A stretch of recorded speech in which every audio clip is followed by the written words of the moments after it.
The Bay of Pigs was not simply a failed invasion, it was a covert operation too visible to stay covert, and too political to remain only a military problem.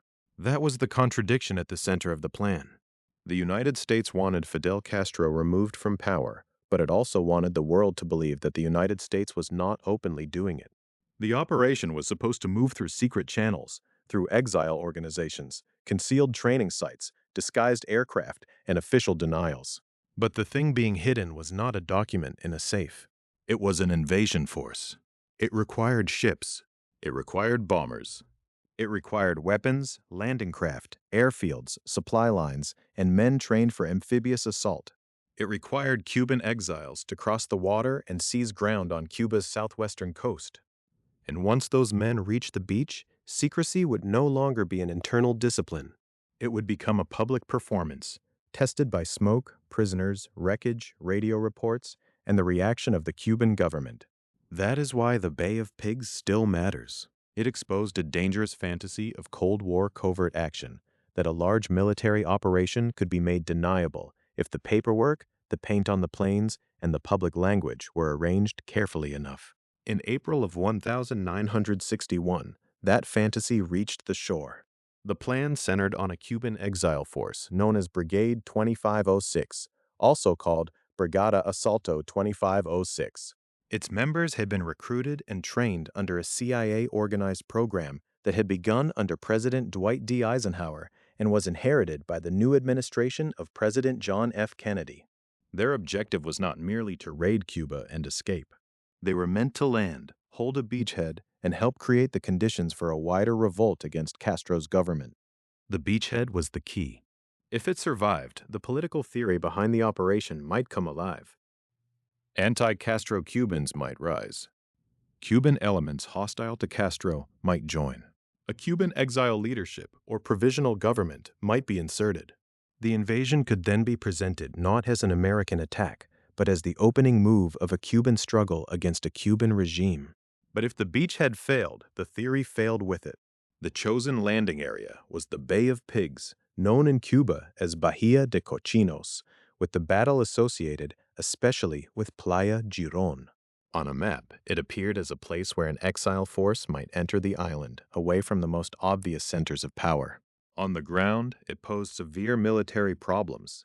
The area included a narrow inlet, mangrove and swamp terrain, and limited routes for movement and dispersal. For an amphibious force under fire, those details mattered. They shaped how quickly men could move inland, how easily supplies could reach them, and how vulnerable they would be if the enemy controlled the air. That last condition became decisive. Before the landing, the operation called for airstrikes against Cuban airfields. The logic was direct. Castro's combat aircraft had to be neutralized before the exile brigade went ashore.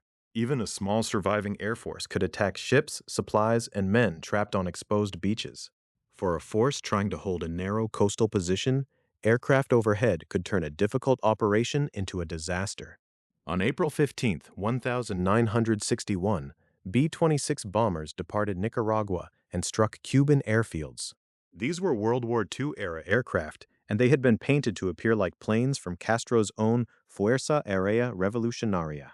The deception was meant to support the cover story, that the attacks were not an American-directed prelude to invasion, but part of an internal Cuban rupture. Yet the strikes did not destroy most of Castro's operational aircraft. The cover mechanism was also exposed publicly after the raids. Before the main landing had even begun, plausible deniability was already damaged.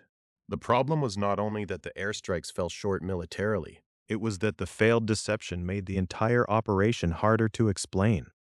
A covert plan depends not just on secrecy before action, but on a story that can survive first contact with reality. After April 15th, the story was already fraying. Then came one of the decisions that would define the crisis. President Kennedy canceled a second planned airstrike before the main landing. The decision sat at the heart of the tension he had inherited and now owned. To authorize more visible air support risked pulling the United States closer to open war and stripping away the remaining cover. To withhold it left the exile force exposed if Castro's aircraft survived. The United States was trying to preserve a boundary, help the invasion but not appear to invade, shape the battlefield but not openly enter it.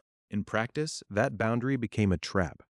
The operation required enough American power to succeed, but the political rules surrounding it restricted the use of that power once the plan began to unravel. On April 17, 1961, Brigade 2506 landed along the Bay of Pigs. The men who came ashore were not an abstraction in a policy paper. They were Cuban exiles, many drawn from the world of anti-Castro exile politics centered in places such as Miami and South Florida, trained for a mission that depended on speed, surprise, air cover, and the hope of Cuban support inside the island. But Castro's surviving aircraft attacked. They strafed the invasion force, hit support shipping, and helped isolate the brigade from supplies and air cover. Ships that were supposed to sustain the beachhead were sunk or disabled. The military problem became brutally simple. Men on the beach needed ammunition, fuel, communications, mobility, and protection from above. Without those, the beachhead could not become a political foothold. It could only shrink. Fidel Castro personally directed Cuban armed forces during the counterattack. Cuban troops moved rapidly against the landing. Major summaries described thousands of Cuban forces converging on the beachhead, and the John F. Kennedy Presidential Library account states that Castro ordered roughly 20,000 troops toward the beach in the first 24 hours after the landing. Against that pressure, the Exile Brigade was left fighting in terrain that limited movement and made retreat inland difficult. By April 19, 1961, the invasion had effectively collapsed. The CIA Center for the Study of Intelligence account places the collapse in the afternoon of that day. Many members of Brigade 2506 were captured. More than 100 were killed, according to major summaries. Nearly 1,200 brigade members remained prisoners until a negotiated exchange in December of 1962. The operation had lasted only days. Its consequences lasted much longer. For the Kennedy White House, the timing could hardly have been worse. Kennedy had taken office less than 3 months earlier.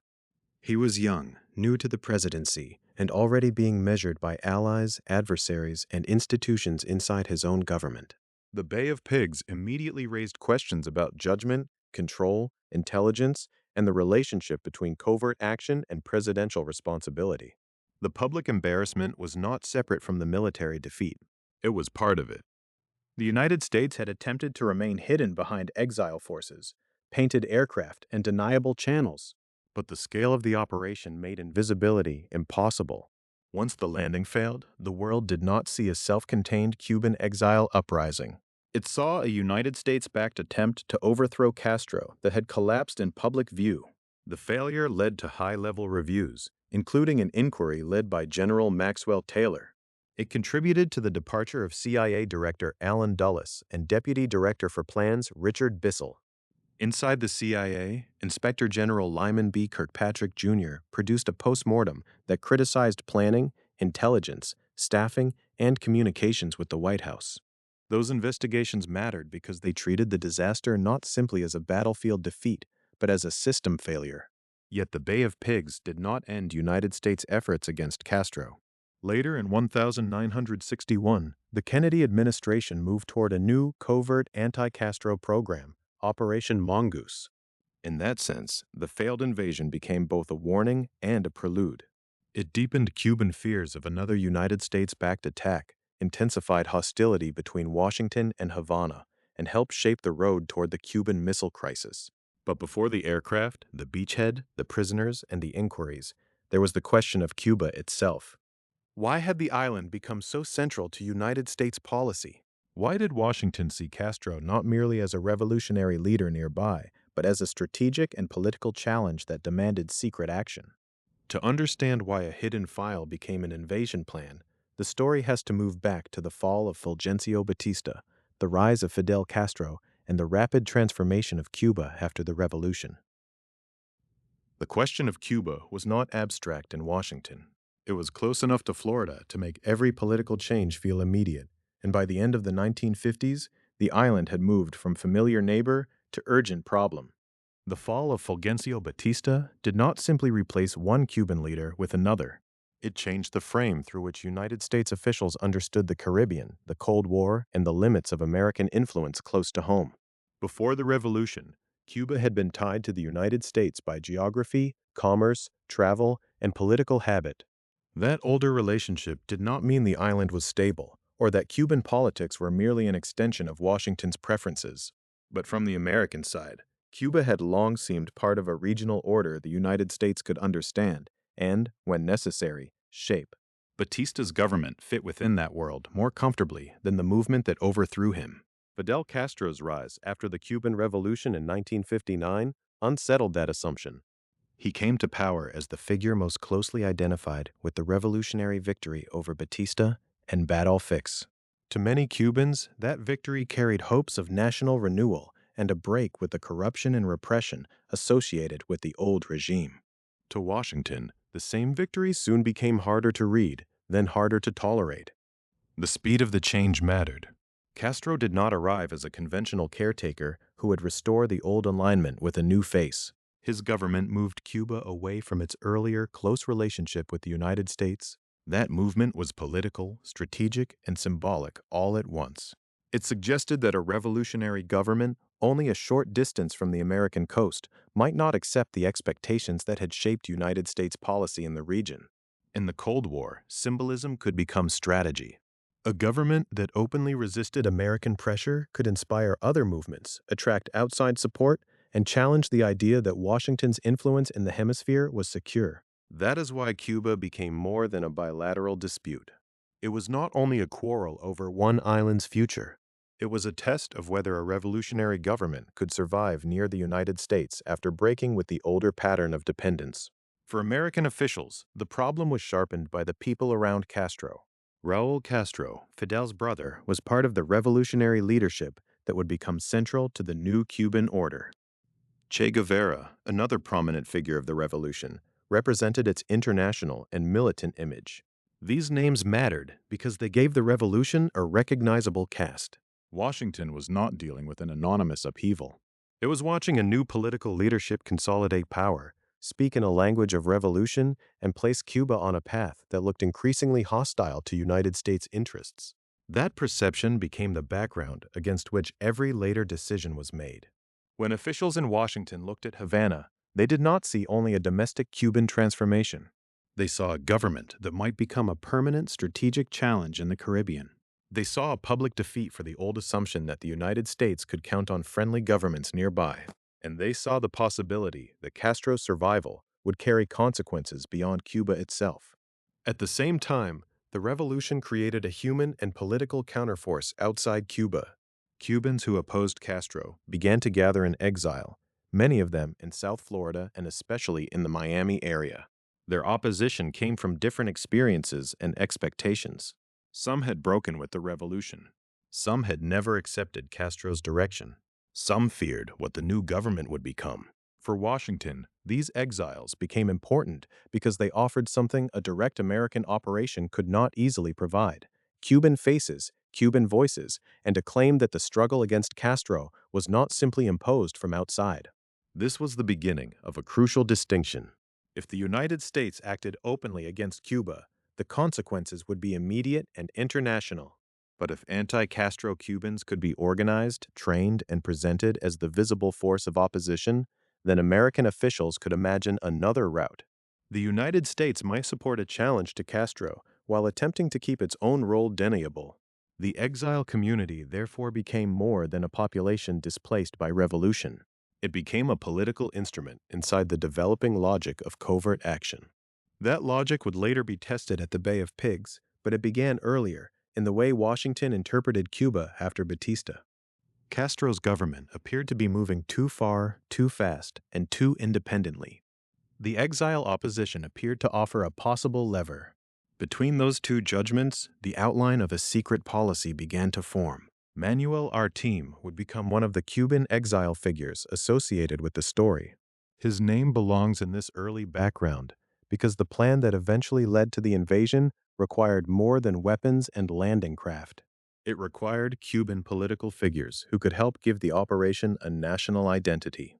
The future invasion would not be framed merely as soldiers landing on a beach. It would be tied to the hope that an exile leadership or some form of provisional Cuban authority could emerge if a beachhead survived long enough. That political idea was fragile from the start, but it was essential to the plan. The same was true of the assumption about an uprising inside Cuba.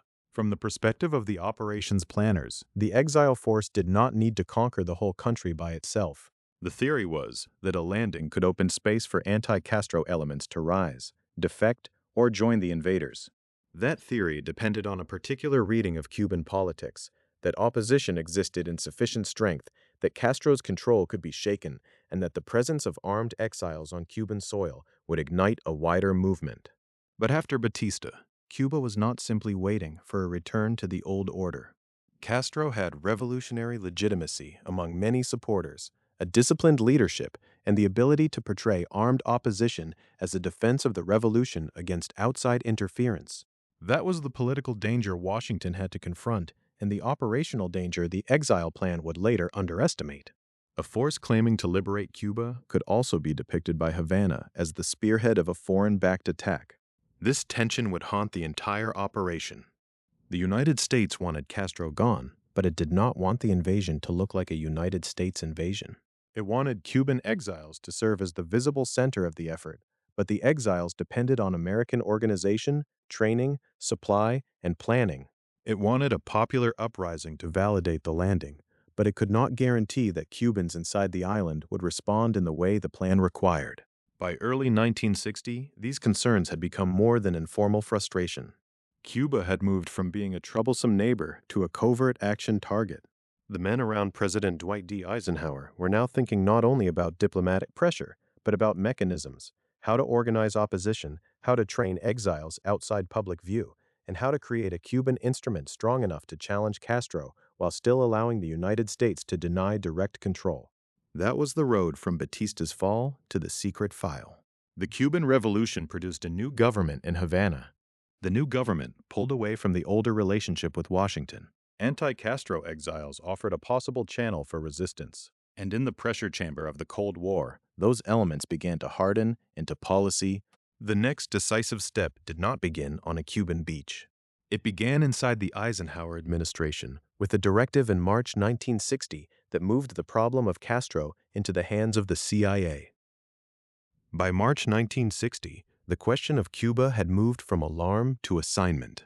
Inside the Eisenhower administration, the problem was no longer only how to describe Fidel Castro's government or how to measure its break from Washington. It was how to act against it without making that action look like an open United States campaign. That was the importance of President Dwight D. Eisenhower's directive that month. It placed the Castro problem into the machinery of covert action. The CIA was ordered to develop a program against the Cuban government, a program that could organize resistance, prepare forces, and create pressure on Havana while keeping direct American involvement hidden behind layers of deniability. The word covert mattered. It did not mean small. It did not mean simple. It meant that the hand directing the action was supposed to remain unseen. In the Cold War, that distinction carried enormous political weight. Washington wanted Castro challenged, but it did not want to hand him, or the Soviet-aligned world, an easy public argument that the United States had launched an invasion against a Caribbean neighbor. So the early logic of the plan formed around a careful contradiction. The United States would help build an anti-Castro Cuban force, but that force had to appear Cuban in origin. It would train outside ordinary public view, but it had to become capable of real military action. It would be supported by American intelligence, planning, money, and logistics, but if the operation surfaced, the official story still needed space for denial. The central mechanism was the Cuban exile community. These were people who had left Cuba after the revolution, many of them fiercely opposed to Castro and willing to participate in a campaign to remove him. For the CIA, they offered both a political and military answer to the problem of visibility. If Cubans appeared to be fighting Castro, the operation could be presented as a Cuban struggle rather than a United States attack. That distinction would later become one of the fragile pillars of the entire invasion plan. At this stage, the operation was not yet the beach landing that would fail at the Bay of Pigs. It was a concept being built inside institutions, files, and secure conversations. It had to answer several questions at once. Who would fight? Where could they be trained? What kind of political leadership could claim legitimacy if a foothold were created? How could air power, supply lines, landing craft, propaganda, and exile politics be joined into one operation without exposing the United States too clearly? The CIA, under Director Allen Dulles, became the agency responsible for turning that policy direction into an operational program. Dulles was one of the central figures in the intelligence system of the period, and under him, the agency had developed a strong belief in the usefulness of covert operations. These were actions meant to influence foreign political outcomes without the visibility or formal declaration of war that came with conventional military intervention. Richard Bissell, the CIA's Deputy Director for Plans, was also central to the effort. The title itself is important. Plans, in this context, did not mean ordinary administrative planning. It referred to the part of the agency connected to clandestine and covert operations. Bissell would become one of the names most closely associated with the Bay of Pigs, and after the failure, his role would be scrutinized, along with the assumptions that guided the operation. Below that top level, the plan required officers who could turn political direction into operational detail. Jacob Esterline became one of the CIA figures connected to the project. Colonel Jack Hawkins, a Marine officer working with the planning effort, brought military expertise to the developing scheme. Their task was not simply to imagine opposition to Castro. It was to help shape a force and a plan that could actually be put into motion. That meant thinking in terms of sequence. First, Cuban exiles had to be identified, recruited, and organized. Then they had to be trained in ways that would allow them to operate as more than a symbolic resistance movement. They would need instruction in weapons, infantry tactics, land navigation, amphibious assault tactics, guerrilla operations, and eventually paratrooping. They would need camps, instructors, equipment, communications, and a political framework that could connect their military action to a broader claim against Castro's government. The political framework mattered as much as the military one.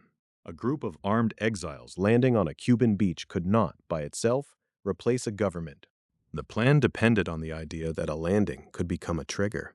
If the exile force survived long enough, Cuban civilians or anti-Castro elements might rise up or join the invaders. If a beachhead could be held, a Cuban exile leadership or provisional government could be inserted. That leadership could then claim to represent a Cuban alternative to Castro. This was the bridge between covert action and imagined legitimacy. The CIA's program needed a military instrument, but it also needed a political face. It was not enough to move men and materiel toward Cuba. The plan had to create the appearance, and ideally the reality, of a Cuban movement strong enough to challenge the government from within or from a newly established foothold on Cuban soil. But inside that design were assumptions that would later prove dangerous. One assumption was that secrecy could survive the scale of the operation. Another was that Cuban exile forces could be organized abroad without the process becoming visible to hostile intelligence, journalists, or the Cuban government.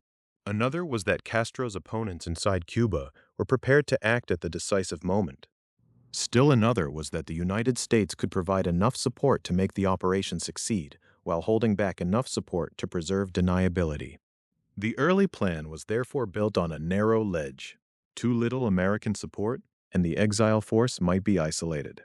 Too much, and the operation would no longer look Cuban. The success of the program required a balance that was extremely difficult to maintain once aircraft, ships, camps, weapons, and trained fighters became part of the story. This was not merely a military difficulty. It was a political design problem. The United States wanted the effects of intervention without the open responsibility of intervention. In theory, covert action offered a way to produce that result. In practice, the more serious the goal became, the larger the machinery had to become.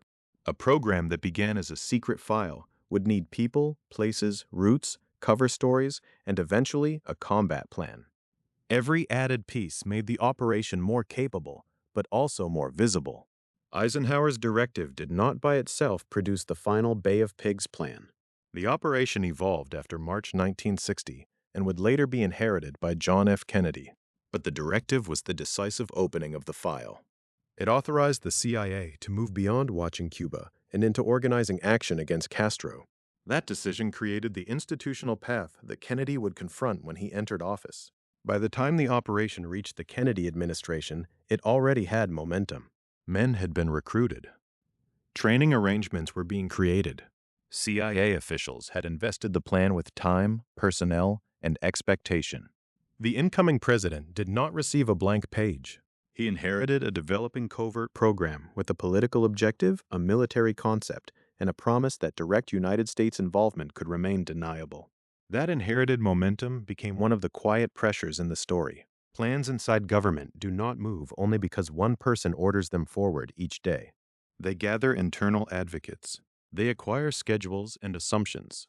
They create a sense that cancellation is itself a decision with consequences. In the Bay of Pigs case, the plan's existence shaped the choices available to Kennedy before the first exile soldier ever reached the shore. The later investigations would look back at this period with a sharper eye. Lyman B. Kirkpatrick, Jr., the CIA Inspector General, conducted an internal post-mortem after the invasion failed. His review criticized CIA planning, intelligence, staffing, and communications with the White House. Kirkpatrick's role belongs to the aftermath, but his critique points backward to the origins. It suggests that the disaster was not only born in the final hours before the landing. It was also embedded in the way the operation was conceived, staffed, explained, and sold as a manageable covert action. That is why March 1960 matters. It was the moment when policy hardened into covert machinery. Eisenhower did not order a public war against Cuba. He opened a secret channel for action.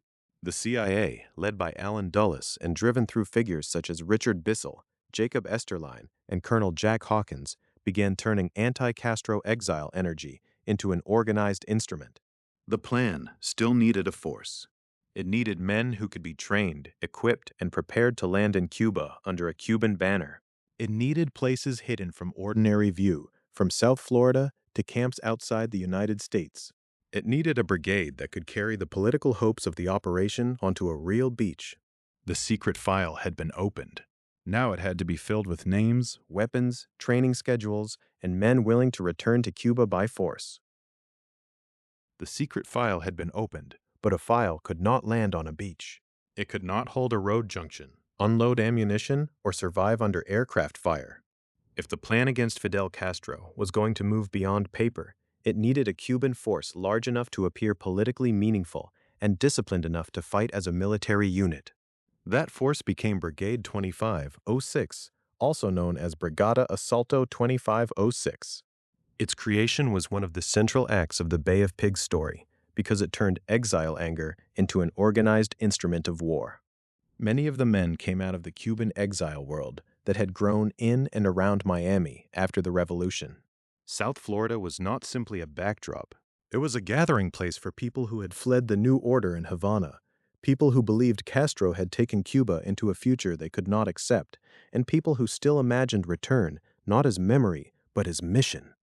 For the CIA, that exile community offered both a political answer and a military opportunity. The United States wanted pressure on Castro, but it did not want the appearance of an open United States invasion. Cuban exiles could provide the visible face of the operation. They could land under a Cuban banner. They could be presented not as foreign troops, but as Cubans fighting for Cuba. That distinction mattered deeply to the plan. The brigade was not supposed to look like an American army. It was supposed to look like the armed edge of an internal Cuban struggle. But the men were not being gathered only for symbolism. They were recruited, organized, trained, and equipped for combat. The operation depended on their ability to move as soldiers, not merely as political exiles with weapons.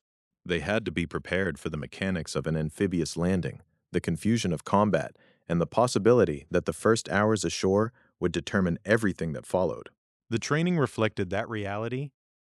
CIA-supported preparation included weapons instruction, infantry tactics, land navigation, amphibious assault tactics, guerrilla operations, and paratrooping.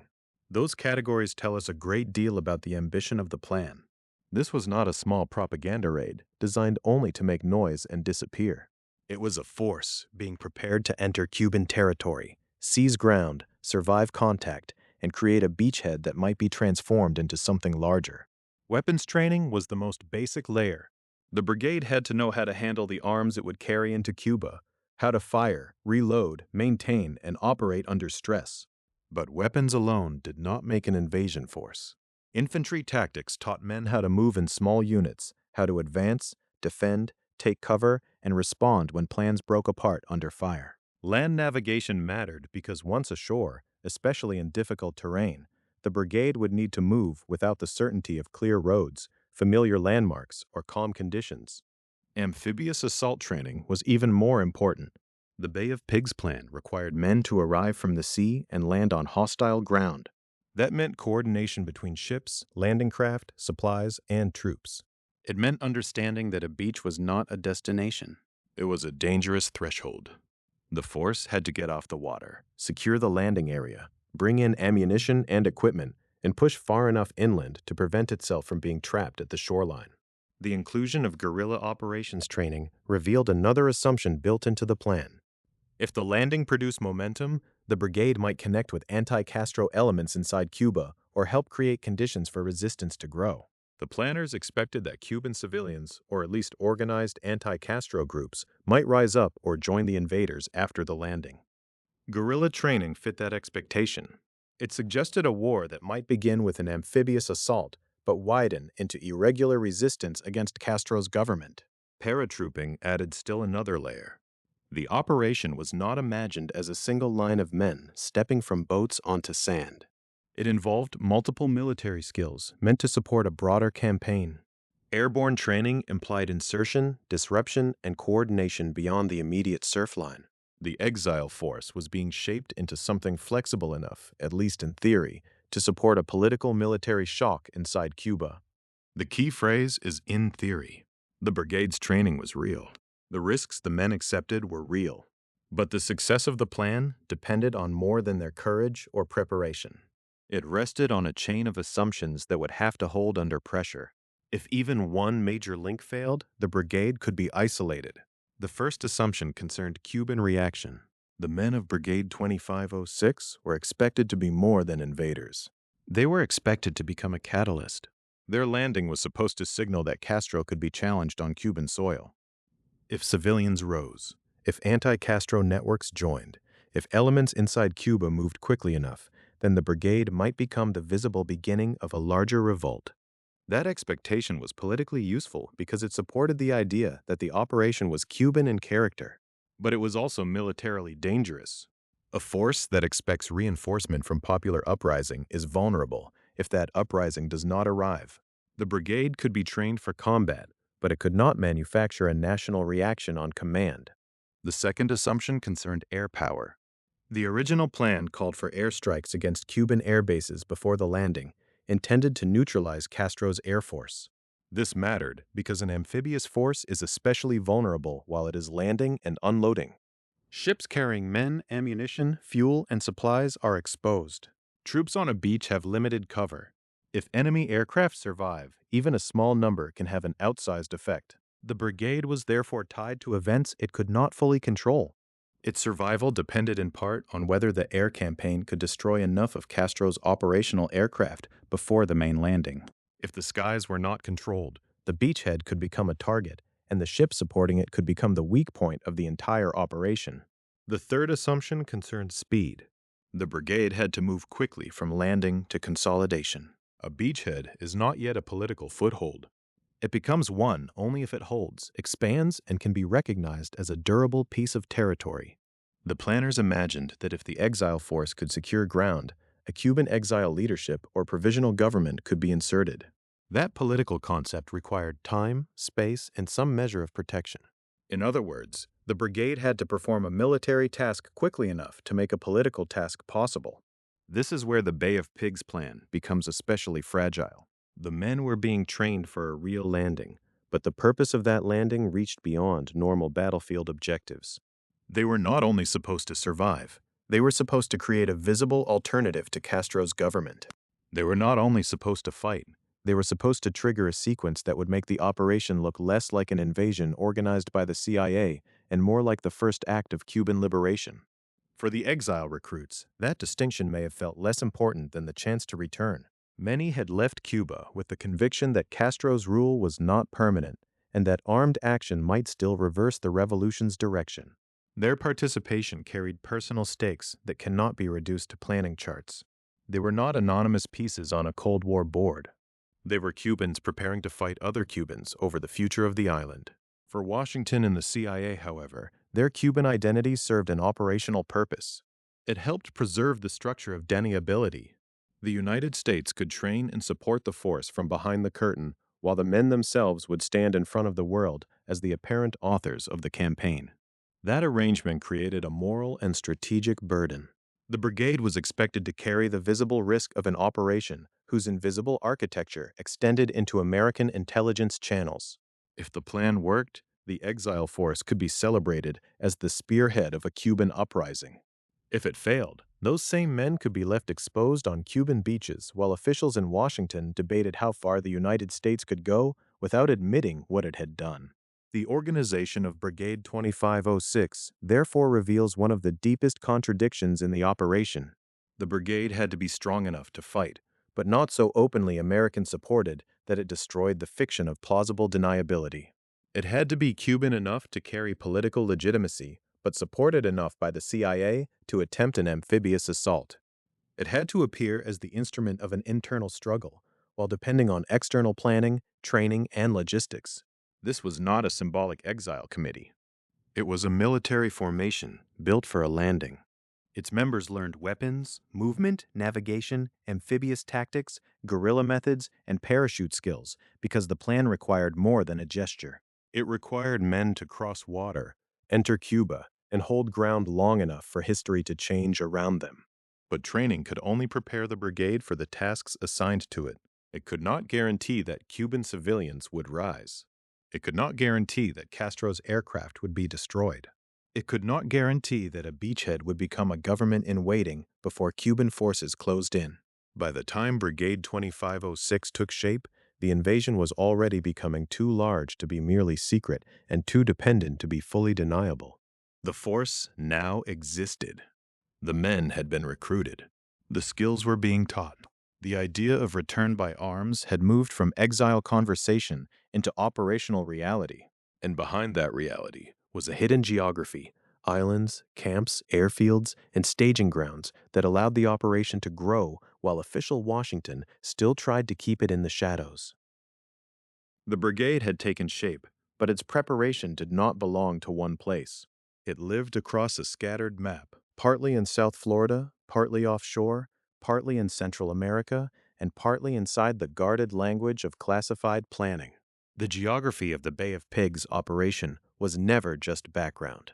It was one of the ways the operation tried to solve its central contradiction: how to build a force large enough to invade Cuba while keeping the hand of the United States officially out of sight.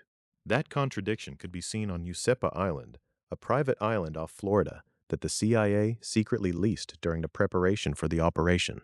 On a map, Useppa was small, quiet, and almost hidden in the waterways of Florida's Gulf Coast. In the logic of covert action, that was the point. It was close enough to the Cuban exile world of South Florida to be useful, but removed enough from public view to offer a layer of separation. Men could be gathered, briefed, and prepared away from the ordinary movement of Miami streets and public docks. The operation could be near the community from which it drew its recruits without appearing, at least officially, as a public American project. Useppa Island shows how secrecy worked in practice. It was not invisibility. It was controlled visibility. The operation was visible to those who needed to see it: CIA officers, selected exile leaders, trainers, pilots, and men moving through the channels of recruitment and preparation. It was visible in fragments to the exile community, where rumor, hope, and private knowledge circulated long before the landing. But to the public record, the same activity had to remain blurred. The United States government could not openly say that it was organizing, training, and supporting an exile invasion force because the political design of the operation depended on the claim that Cubans were acting for Cuba. That claim shaped the map. The training facilities in Guatemala became another part of the hidden geography. There, beyond the immediate view of the American public, Cuban exiles trained for a mission that was supposed to appear Cuban in origin and Cuban in purpose. The distance mattered. A force trained openly on United States military bases would have made denial impossible from the beginning. Training outside the United States did not remove American involvement, but it helped obscure it. It created space between the planners in Washington, the CIA officers managing the operation, and the armed men being prepared for a landing on Cuba's coast. The camps in Guatemala also revealed the scale of the plan. This was not a handful of dissidents being given radios and pamphlets. The men of Brigade 2506 were being prepared for real military tasks: weapons, infantry tactics, land navigation, amphibious assault tactics, guerrilla operations, and paratrooping. Those skills required organization, equipment, schedules, instructors, and secure locations. Every additional element made the force more capable, but also harder to hide. A covert political action could be kept inside a file. A paramilitary invasion force had to move through the world. The same problem followed the aircraft. The plan called for airstrikes against Cuban air bases before the landing because the survival of Castro's combat aircraft could endanger the ships, supplies, and men on the beach. For those strikes, World War II-era B-26 bombers were used. They later departed from Nicaragua for the raids on April 15, 1961. This added another point to the secret map: aircraft in Central America, a planned route toward Cuba, and a deception built into the aircraft themselves. They were painted to appear like planes from Castro's Fuerza Aérea Revolucionaria. Here again, the mechanism of secrecy was not simple concealment. It was a staged explanation. If the planes could be made to look Cuban, the story might be told that anti-Castro pilots had defected or risen from within Castro's own military structure. The aircraft were physical objects, but they also carried a political script. Their markings were meant to speak before officials did. They were supposed to make the first blows of the operation look like a Cuban fracture, not an American-backed attack. But an operation that depends on a cover story becomes vulnerable when the cover story fails. After the April 15th raids, the deception was exposed publicly. The problem was not only that the strikes failed to destroy most of Castro's operational aircraft, although that failure would become militarily decisive. It was also that plausible deniability had been damaged before the main landing even began. The hidden geography had produced visible action. Bombers had crossed borders, targets had been struck, and the world could begin asking who had arranged it. This is why Useppa Island, Guatemala, and Nicaragua matter as more than locations. They were stations in a system designed to separate action from acknowledgement. The United States government wanted influence over events in Cuba without the burdens of an openly declared military operation. The CIA was asked to build that possibility. It used places outside ordinary public attention, moved men through concealed channels, and developed a force that could be presented as Cuban rather than American. But the more the operation grew, the more the geography betrayed the idea that it could remain cleanly hidden. Secrecy also shaped communication. Inside a covert operation, information does not flow like it does in an ordinary military campaign. Details are compartmented. Political leaders receive summaries, judgments, and assurances. Field officers work through channels that are designed to protect the project from exposure. Exile fighters may understand the mission in terms of commitment and return, while officials in Washington understand it through layers of risk, deniability, and diplomatic consequence. Each group sees the operation from a different room. Those separate rooms mattered. The CIA officers connected to the plan, including Alan Dulles, Richard Bissell, Jacob Esterline, and Colonel Jack Hawkins, operated within an institutional culture where covert action promised flexibility. It offered a way to act below the threshold of open war. But flexibility can also conceal fragility. If the airstrikes did not fully succeed, if Cuban civilians did not rise, if the brigade became trapped, the operation would require decisions that secrecy had not solved. It would require clarity about whether the United States was willing to cross from deniable support into overt military force. That question hovered over every hidden camp and staging ground. Training could be secret. Aircraft markings could be deceptive. Islands could be leased quietly. But once ships approached Cuba and men landed under fire, the operation would no longer be defined by what was hidden. It would be defined by what remained available when the cover began to tear. Could the brigade be resupplied? Could it receive air cover? Could Washington preserve denial while also preventing defeat? The geography of preparation had postponed these questions. It had not answered them. After the failure, secrecy shaped blame as well. The operation's hidden nature made accountability difficult. Decisions had been made through classified channels, across administrations, and between agencies and political leaders who did not always share the same assumptions. President Dwight D. Eisenhower had directed the CIA in March 1960 to develop a covert program against the Castro government. President John F. Kennedy inherited the plan and approved its movement toward execution. CIA leaders managed the machinery. Cuban exiles carried the physical risk. When the invasion collapsed, each part of that chain could point to another part. This was one reason the later reviews mattered. The CIA Inspector General's internal postmortem, conducted by Lyman B. Kirkpatrick, Jr., criticized CIA planning, intelligence, staffing, and communications with the White House. Those categories were not abstract bureaucratic language. They described the weak points of a secret operation that had grown larger than its cover. Planning meant the assumptions beneath the landing. Intelligence meant the understanding of Castro's forces and Cuban political conditions. Staffing meant the people and structures assigned to manage the project. Communications with the White House meant what the president and his advisors understood before decisions became irreversible. In that sense, the hidden camps were not only places where men trained. They were places where assumptions hardened. In Guatemala, the brigade prepared for combat. On Useppa Island, the operation moved through a private landscape close to Florida, but outside public acknowledgement. In Nicaragua, aircraft were positioned for strikes that were supposed to help clear the way. Each place made the invasion more real, while allowing official language to remain careful and indirect. The result was an operation that existed in overlapping worlds. In one world, Cuban exiles were preparing for a return by force. In another, CIA officers were managing a covert program first authorized under Eisenhower and carried forward under Kennedy. In another, Washington was trying to preserve the line between support and open intervention. And outside those worlds, the American public was not supposed to see the full design. But the design depended on timing, air power, and political reaction. It depended on destroying Cuban combat aircraft before they could attack the landing force. It depended on the brigade reaching shore and holding a beachhead. It depended on the hope that anti-Castro Cubans would rise or join once the invasion began. And it depended on the idea that a deniable operation could produce a decisive political result. The hidden geography made the plan possible. It also revealed how delicate the plan was.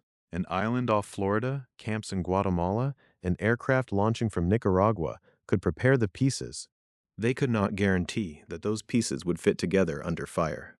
By the time the bombers moved toward Cuban airfields and the exile force moved toward the sea, the question was no longer only where the operation had been hidden. It was whether the assumptions built in those hidden places could survive contact with Cuba itself. The hidden camps and staging grounds could assemble the operation, but they could not change what the operation required. By the time the plan moved from training fields and island facilities toward Cuban waters, its success rested on a sequence that had to unfold almost perfectly. Aircraft had to be destroyed before they could interfere. Ships had to reach the coast. Brigade 2506 had to land, organize, and hold ground. Supplies had to keep moving. Cuban civilians or anti-Castro elements had to react in the way planners hoped they would. And through all of this, the United States' role had to remain officially deniable. That was the central design of the Bay of Pigs operation. It was not only a military landing. It was a military action meant to produce a political moment. The brigade was supposed to enter Cuba as an exile force, not as an openly American army. It would seize and hold a beachhead long enough for opposition inside Cuba to emerge, or for anti-Castro forces to rally around it. If the beachhead survived, a Cuban exile leadership or provisional government could be inserted. That political body could then claim standing as an alternative to Fidel Castro's government. In theory, each part supported the next. The airstrikes would weaken Castro's ability to respond. The landing would create a visible Cuban opposition on Cuban soil. The beachhead would give that opposition territory, however limited, from which to speak and operate. Local support would expand the pressure on the government. The provisional leadership would give the operation political form. And because the public face of the effort would be Cuban, Washington could deny that it was conducting a direct invasion. But that theory depended on a fragile chain of assumptions. If one link failed, the next link became harder to sustain. If Castro's aircraft survived, they could attack the invasion ships and the men on the beaches. If the ships were hit, supplies could be lost. If supplies were lost, the brigade could not hold long enough for any larger political reaction. If local support did not appear quickly, the beachhead would remain isolated. If the United States had to intervene openly to rescue the situation, the operation's deniability would collapse. This was why air superiority mattered so much. The Exile Brigade was being prepared for a real landing, but it was not designed to defeat the full Cuban state by itself. It needed conditions that would limit Castro's response at the decisive moment. The original plan included pre-invasion airstrikes against Cuban air bases, intended to neutralize Castro's combat aircraft before the landing began. The aircraft used in the raids were World War II-era B-26 bombers, and they were part of a cover mechanism meant to make the operation appear Cuban rather than American. The planes were painted to look like aircraft from Castro's own Fuerza Aérea Revolucionaria. The deception had a practical military purpose and a political one. Militarily, the bombers were supposed to hit Cuban airfields and reduce the threat to the landing force. Politically, the appearance of defecting Cuban aircraft could help preserve the claim that the struggle was internal. If the world believed Castro's own pilots had turned against him, the operation might seem less like an outside intervention and more like a Cuban rebellion already in motion. But the need for such deception also showed the problem at the heart of the plan.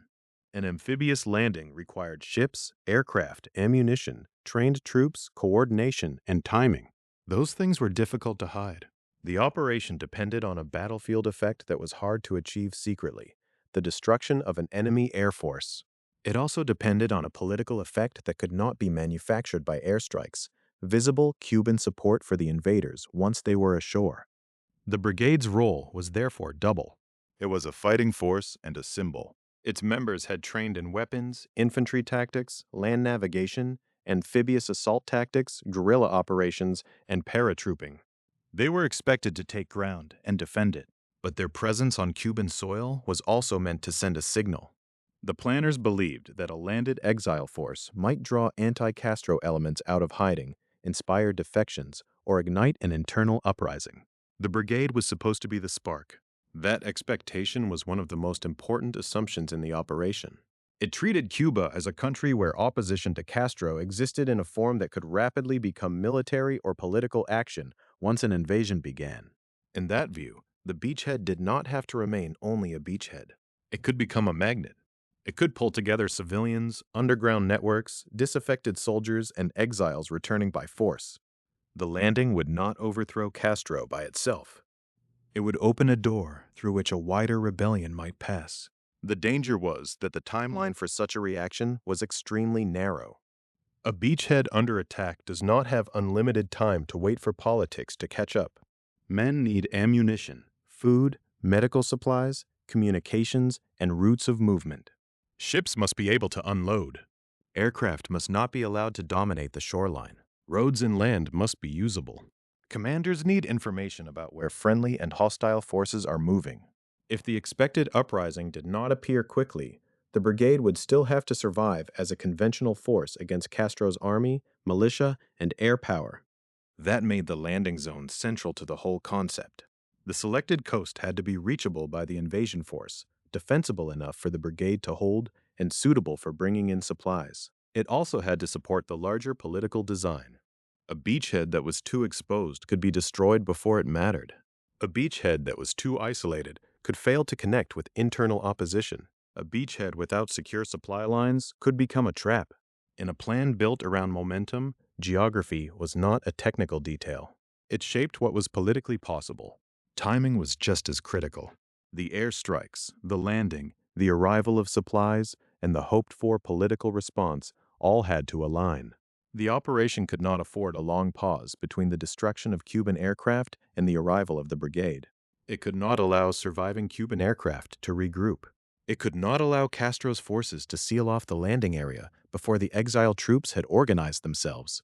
And it could not allow the public story to unravel before the political phase had begun. The planners were also trying to balance two incompatible needs. The force had to be strong enough to create a real military event, but the United States' role had to remain hidden enough to preserve plausible deniability. That meant the United States could train, equip, organize, and support the Exile Brigade through covert channels, but the operation could not look like an open act of war by Washington. The more help the brigade needed, the harder that denial became. The less help it received, the more vulnerable it would be once the fighting started. This contradiction reached into every part of the plan. Aircraft were needed, but their origin had to be obscured. Ships were needed, but their purpose had to remain unofficial. A Cuban exile leadership was needed, but its credibility depended on the appearance of Cuban agency rather than American sponsorship.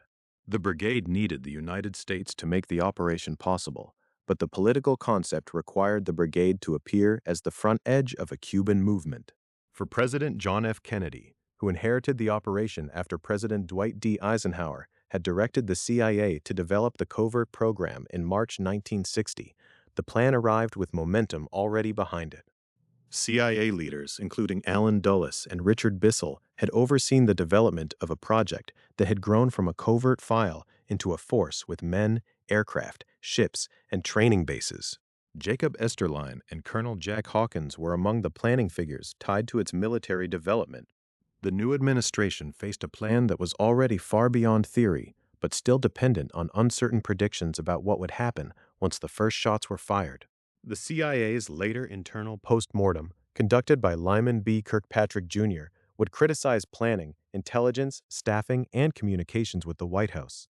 That later judgment belongs to the aftermath, but the seeds of it were already present in the plan's structure.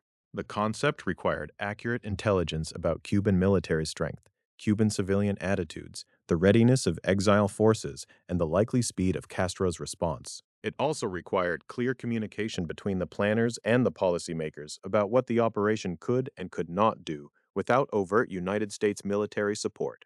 The plan was not simply reckless fantasy. It had an internal logic. If Castro's aircraft were eliminated, if the brigade landed intact, if the beachhead held, if opposition inside Cuba responded, and if a provisional government could be presented as a Cuban alternative, then the operation might create a crisis for Castro without an openly declared United States invasion. That was the promise that made the plan attractive. But the word "if" carried almost the entire burden. If the air campaign only partly succeeded, the brigade would face attack from above. If the landing zone restricted movement, the men could be pinned down. If supplies were interrupted, resistance would weaken quickly. If anti-Castro Cubans did not rise in the expected numbers, the brigade would stand alone.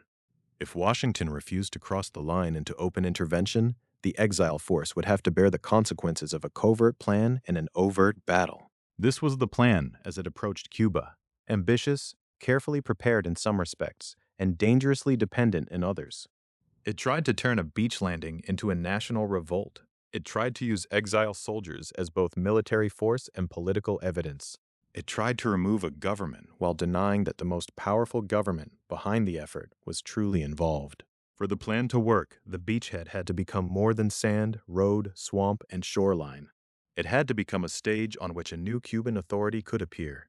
But before any provisional leadership could be inserted, before any uprising could be measured, before any claim of liberation could be made, the brigade had to get ashore and stay alive. That brought the operation toward the coast of Bahía de Cochinos, where the map itself would begin to test every assumption made in secret. By the time the plan moved toward Cuba itself, the problem was no longer only political. It was geographical. The operation had been built around a theory: land the exile brigade, hold a beachhead, invite support, and give a Cuban exile leadership room to appear. But that theory now had to pass through a real coastline, a real road network, and a real battlefield. The chosen place was Bahía de Cochinos, the Bay of Pigs, on Cuba's southwestern coast. In the language of the operation, the larger effort was associated with names such as Operation Zapata, and in some accounts, Operation Bumpy Road. But the code names could not soften the terrain. The Bay of Pigs was not an open gateway into Cuba. It was a narrow inlet bordered by difficult ground. The area around Playa Girón, the name most closely tied in Cuba to the battle, was shaped by mangroves, swamp, and limited routes for movement. For an amphibious landing, this mattered immediately. Men coming ashore needed room to disperse. Vehicles and supplies needed routes inland. A beachhead needed depth, not only a strip of sand or shoreline. If the brigade was attacked from the air, from the road, or from nearby positions, it needed somewhere to move, regroup, and continue fighting. Instead, the selected landing zone created a hard question before the first troops reached the beach. Could Brigade 2506 hold in a place where the ground itself restricted them? That question went to the center of the whole plan. The brigade was not intended simply to make a symbolic landing and vanish into the countryside. The plan depended on a visible foothold. The force had to survive long enough for the political theory behind the operation to become reality. If anti-Castro Cubans rose up, if civilian support appeared, if a provisional leadership could be inserted, then the beachhead might become something larger. But if the brigade was contained quickly, then the beachhead would remain only a trapped military position. This was the contradiction of Operation Zapata as it approached the shore. The landing zone had to be remote enough to fit the logic of covert action and exile invasion, but useful enough to sustain a serious military force. It had to be a place where ships could land men and equipment, where the brigade could defend itself, where supplies could continue arriving, and where the operation could expand politically. The Bay of Pigs offered a landing area, but it also offered confinement. For planners, the physical map could be treated as part of a sequence. First, aircraft would strike Cuban air bases. Then the brigade would land. Then the force would consolidate. Then Cuban opponents of Castro might join or rise. Then a Cuban exile leadership could claim a foothold inside the country. In that sequence, terrain was one problem among many. But for the men going ashore, terrain would become the immediate reality. They would not be landing inside an abstract plan. They would be landing between water, swamp, road, and the forces of the Castro government. The Bay of Pigs also exposed the difference between preparing a force and sustaining one. Brigade 2506 had been trained in weapons, infantry tactics, land navigation, amphibious assault tactics, guerrilla operations, and paratrooping. Those skills mattered. But training did not erase the practical limits of a battlefield. If supplies could not reach the men, if roads were blocked, if aircraft could strike ships offshore, if the brigade could not move out from the landing zone, then skill and discipline would be tested under conditions the plan had not fully solved. The narrow inlet was especially important because the invasion depended on ships. An amphibious operation is not only a matter of landing troops, it is a chain of delivery. Men, weapons, ammunition, communications equipment, fuel, food, and medical supplies all have to move from sea to shore. If that chain is interrupted, the force ashore begins to shrink in strength even if it is still intact. At Bahía de Cochinos, the geography concentrated that vulnerability. The coastline did not give the brigade unlimited options. The surrounding mangrove and swamp terrain limited movement and dispersal. The routes available to the force mattered because every route could become a point of pressure. This is why the survival of Castro's aircraft would become so decisive. Even a small number of operational planes could threaten the entire landing system. They could attack ships, supplies, and men while the brigade was still trying to establish itself. If the ships were damaged or driven away, the beachhead would be cut off from the material it needed to last. The planned air campaign, then, was not a separate opening act. It was tied directly to the geography of the landing site. The more confined the beachhead, the more important it became to keep the sky clear. The location also shaped the political gamble. The operation expected that Cuban civilians or anti-Castro elements would rise or join the invaders after the landing. But that expectation required time. People had to hear of the landing, decide what it meant, judge whether the brigade could survive, and act. A provisional government, if inserted, would need a secure enough space to function as more than a declaration. The beachhead had to endure long enough to appear credible. If it looked doomed from the beginning, then the political signal would weaken before it could spread. The battlefield around Playa Girón therefore became more than a military site. It became the place where a chain of assumptions would be tested all at once. The assumption that the brigade could land. The assumption that it could be supplied. The assumption that it could hold. The assumption that Cubans opposed to Castro would respond. The assumption that the United States could keep its role deniable while still giving the operation enough support to survive. Those assumptions did not all belong to the same world. Some belonged to intelligence planning. Some belonged to military logistics. Some belonged to exile politics. Some belonged to the Kennedy administration's need to avoid an open United States invasion of Cuba. At Bahía de Cochinos, they converged in a place that offered little room for error. The code names themselves can make the story sound more controlled than it was. Operation Zapata gave the effort a formal label. Operation Bumpy Road, as an associated term in accounts of the planning, captures something closer to the reality that was coming. The approach to the shore was not a clean movement from plan to execution. It was a passage from secrecy into exposure. Once ships and men moved toward Cuba, the operation became harder to hide and harder to revise. Decisions made in Washington, within the CIA, and inside the training system would soon have to answer to aircraft, roads, tides, fire, and terrain. By April of 1961, the force that had been recruited, trained, and staged outside public acknowledgement was moving toward a place where concealment would be almost impossible. The Bay of Pigs was not simply the selected landing zone. It was the trapdoor through which the entire covert theory had to pass. If the brigade could establish itself and hold, the political design might still have time to take shape. If it could not, the operation would be exposed as something far more dangerous than a secret pressure campaign, and far less decisive than an open military intervention. Before the landing, however, another part of the plan had to unfold. The brigade's chances at Bahía de Cochinos depended heavily on what happened above Cuba before the ships reached the beach. The planners understood that Castro's combat aircraft had to be neutralized. To do that without openly admitting United States involvement, the operation turned to deception. World War II-era B-26 bombers, launched from Nicaragua, painted to look like planes from Castro's own Fuerza Aérea Revolucionaria. The beachhead was approaching the shore, but first, the sky over Cuba had to be shaped by a story that was already beginning to come apart. The beachhead was approaching the shore, but first, the sky over Cuba had to be shaped by a story that was already beginning to come apart. The invasion plan did not begin with men stepping into surf. It began with aircraft crossing the Caribbean before dawn, carrying not only bombs, but a political disguise. On April 15, 1961, B-26 bombers departed from Nicaragua and headed toward Cuban airfields. They were World War II-era aircraft, the kind of machines that could still be made useful in a covert war because they were familiar, adaptable, and already present in the region's military inventories. But their most important feature that morning was not their age or their range. It was their appearance. The bombers had been painted to look like planes from Castro's own Fuerza Aérea Revolucionaria. That detail captured the logic of the entire operation in miniature. The United States-backed plan required real military force, but it also required a public story that did not point directly back to Washington. If Cuban airfields could be hit by aircraft that appeared to be Cuban, then the raids might be presented as a sign of fracture inside Castro's armed forces. The intended impression was not an outside invasion beginning from foreign staging grounds, but an internal break, Cuban pilots turning against the government, Cuban aircraft attacking Cuban bases, the first visible crack in a regime that planners hoped might soon face wider rebellion. The deception was therefore not decorative. It was structural.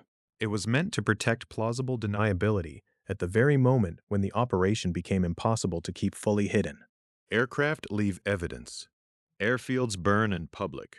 Pilots, wreckage, paint schemes, flight paths, and diplomatic questions all become part of the record. The planners knew that the raids would be noticed. The hope was that they would be noticed in the right way. For Brigade 2506, the airstrikes were also more than a psychological signal. They were a matter of survival. The landing plan depended on neutralizing Castro's combat aircraft before the exile force reached the beaches at Bahía de Cochinos. The brigade would be moving by ship toward a difficult shoreline, into a landing area where mangroves, swamp terrain, and narrow routes already limited movement. Once ashore, the force would need supplies, ammunition, communications, and time. It would need to unload. It would need to organize. It would need to hold a beachhead long enough for the political theory behind the invasion to become real. Even a small surviving air force could threaten that entire chain. Aircraft did not have to dominate the skies in a conventional war sense to become decisive. They only had to reach the ships, the landing craft, the supply points, and the exposed troops. At the Bay of Pigs, the brigade's weakness was not simply that it was outnumbered on Cuban soil. It was that its lifeline ran across open water. Supplies had to come from vessels that could be attacked. Men on the beach could be pinned down. Ammunition could be delayed or destroyed. A landing force can sometimes survive confusion. It cannot survive long if its resupply is cut off and its position is visible from the air. This was why the April 15th strikes mattered so deeply. They were meant to open a temporary window in which the exile force could land before Castro's aircraft could interfere.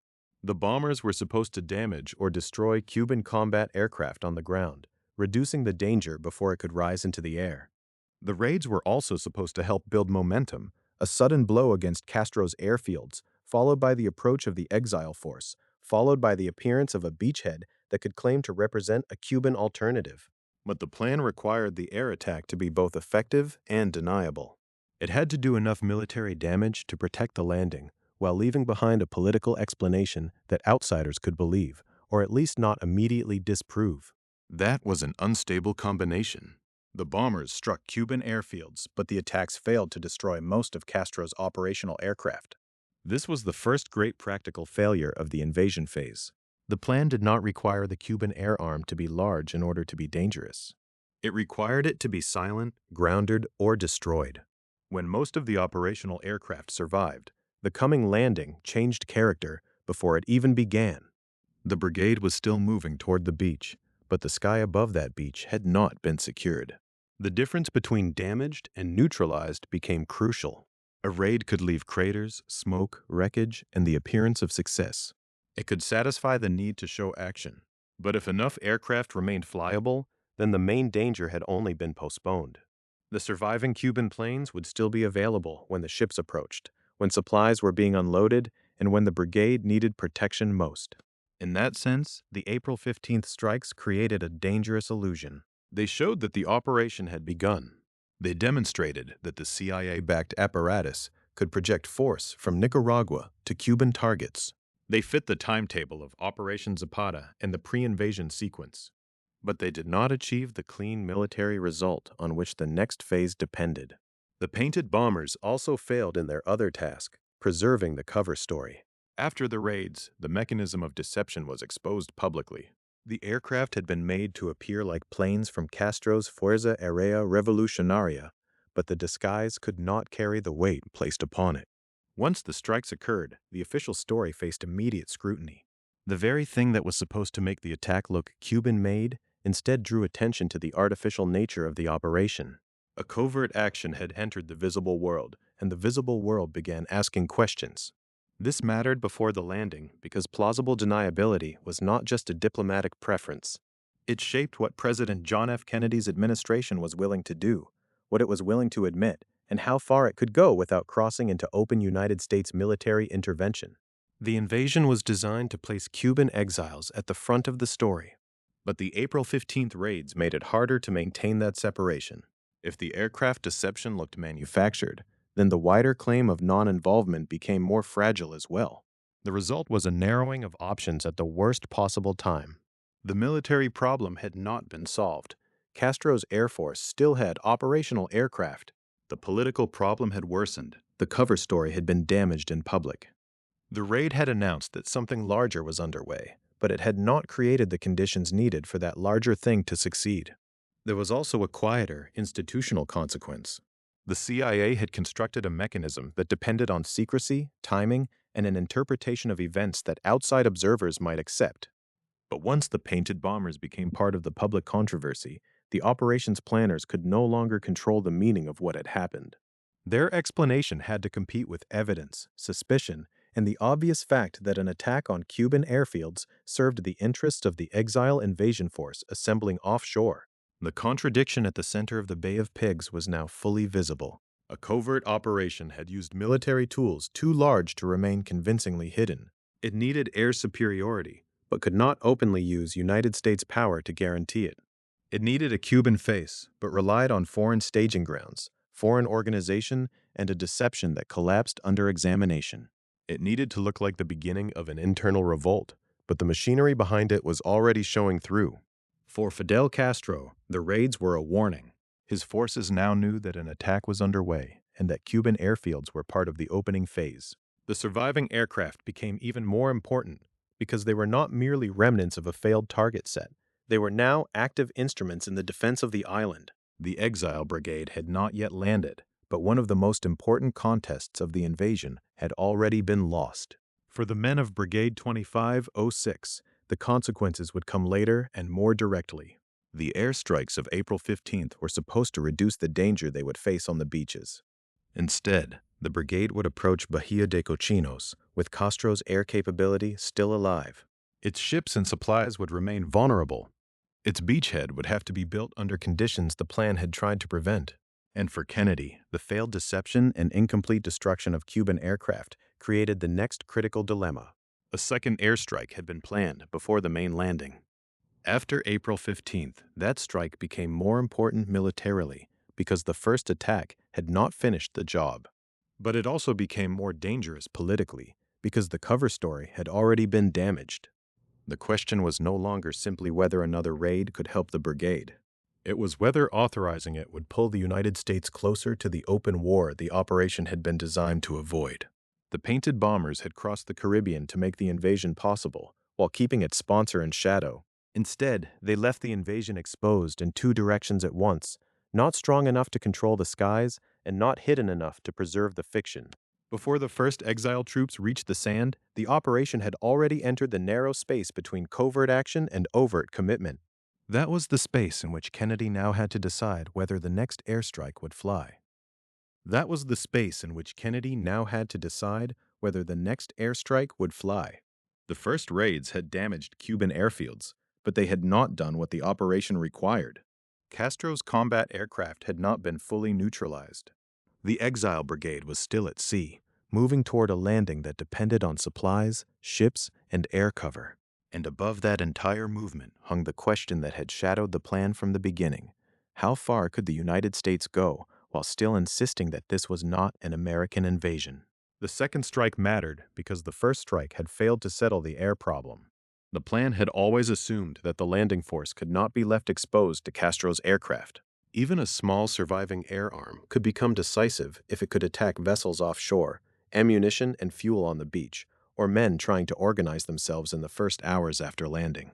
An amphibious operation is vulnerable at the exact moment it appears most dramatic. Troops are not yet fully ashore.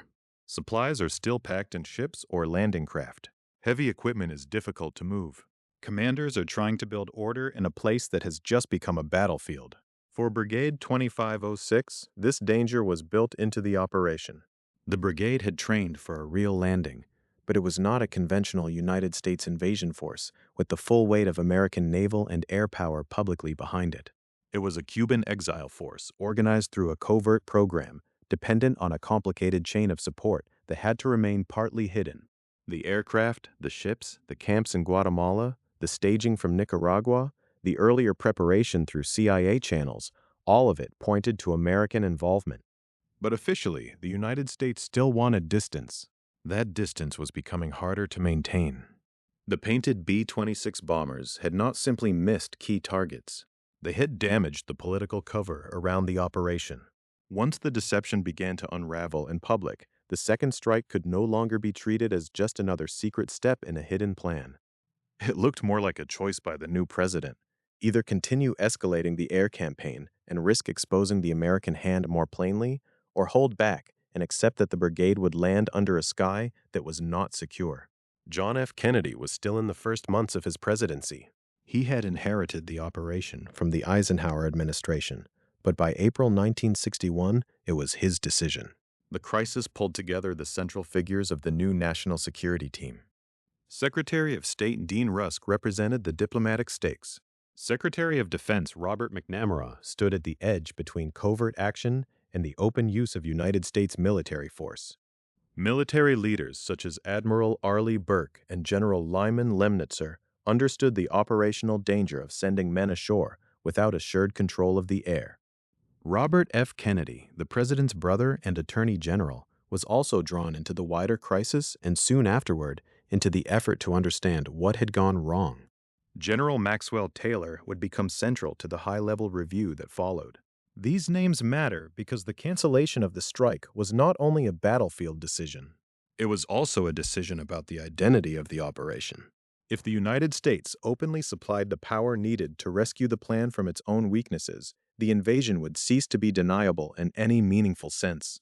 If it refused, the exile force would carry the burden of a plan that had been designed with American support, but constrained by the need not to admit it. This was the essential contradiction. The military logic of the operation pushed toward more force. The political logic of the operation pushed toward restraint. The brigade needed Castro's aircraft destroyed. The White House needed to avoid the appearance of direct United States military intervention. Those two needs had coexisted uneasily through months of planning. After the April 15th strikes, they collided. Kennedy canceled the second planned airstrike before the main landing. The decision preserved, at least in form, the boundary he was trying not to cross. It avoided a further visible step toward open war. But it also meant that the Exile Brigade would approach the Bay of Pigs without the air superiority its plan had assumed. What had been a weakness after the first strike now became a dangerous exposure.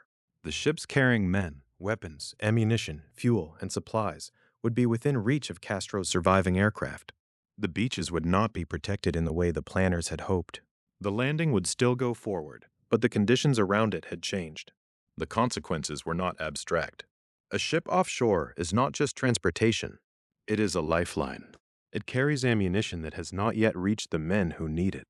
It carries communications equipment, medical supplies, food, fuel, and the practical means of keeping a beachhead alive. If aircraft can strike those ships, they can do more than sink metal. They can sever the connection between the force on the sand and the system meant to sustain it. A brigade may have trained well, and its men may fight hard, but without resupply and protection, a beachhead becomes a trap. That was the danger created by the surviving Cuban aircraft. The operation did not require Castro to command a large, modern air force in order to threaten the invasion. It only required enough aircraft to reach exposed targets at the right moment. Against men crowded near a landing zone, against vessels near shore, against supplies still waiting to be unloaded, even limited air action could have outsized effects. This is why the missed aircraft after April 15th mattered so much. They were not a loose end. They were a direct threat to the entire landing. Inside the Kennedy administration, the cancellation would become part of the later reckoning. After the failure, Kennedy authorized high-level reviews, including the inquiry led by General Maxwell Taylor. That review process brought together Taylor, Robert Kennedy, Admiral Arleigh Burke, and CIA Director Allen Dulles. It reflected the seriousness with which the disaster was treated inside the government. The question was not simply whether brave men had lost a battle. It was whether the machinery of planning, intelligence, advice, and presidential decision had produced a mission whose political limits and military requirements could not be reconciled. Dean Rusk, Robert McNamara, Lemnitzer, Burke, Taylor, Robert Kennedy, each name points to a different layer of that machinery.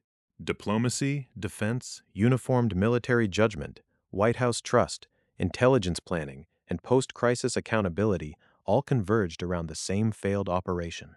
The Bay of Pigs was not just a CIA story, though the CIA had organized the exile force and built the covert program. It became a Kennedy White House story because the final choices belonged to the president and because the failure unfolded in public before the world. Kennedy's refusal to commit overt American military power preserved a line he believed mattered. But for the men of Brigade 2506, that line was invisible compared with the more immediate facts of the battlefield. They were approaching Cuba with the expectation that the air campaign had made their landing possible. Instead, the sky above the beachhead remained contested. The operation still depended on speed, surprise, Cuban support, and the ability to hold a strip of ground long enough for a political plan to come alive. But the margin for error had narrowed, pointless. By the time the ships neared Bahía de Cochinos, the invasion had already been weakened by the very compromise that defined it. It was too large to remain hidden, but too restricted to receive the full force that might have made it militarily secure. The canceled strike did not by itself create every problem the brigade would face. The terrain was still difficult. The assumptions about uprising were still fragile. Castro's forces were still mobilizing. But the cancellation left one of the most dangerous questions unanswered as the landing began. What would happen when troops, supplies, and ships came under attack from aircraft that were supposed to have been destroyed? In the darkness before the landing, that question moved from the conference rooms of Washington to the waters off Cuba's southwestern coast. The debate over deniability had become a practical danger. The men of Brigade 2506 were no longer an idea in a covert plan. They were approaching the beaches at the Bay of Pigs, where the narrow inlet, the mangroves, the swamp, and the open sky would test the operation in full.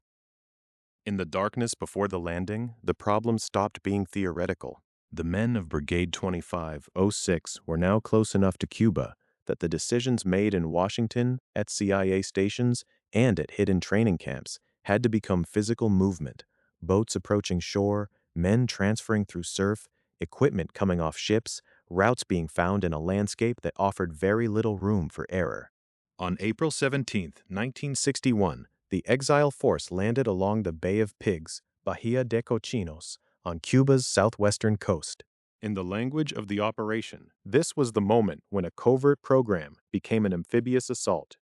In the language of the men stepping toward the beaches, it was the beginning of a fight for ground they had to hold long enough for the larger plan to take shape. The landing area was associated with Playa Girón, a name that would become inseparable from the battle in Cuban memory. But the military geography was broader than a single beach. The Bay of Pigs was a narrow inlet bordered by mangrove, swamp, and difficult coastal terrain. It was not the kind of place where an invading force could easily spread out, disappear inland, or quickly build depth behind a beachhead. The land itself narrowed the choices available to the brigade. Men, weapons, ammunition, communications gear, medical supplies, and transport all had to move through limited access points under the pressure of time. That was the first fragility of the landing. A beachhead is not simply a line on a map where troops arrive. It is a working system.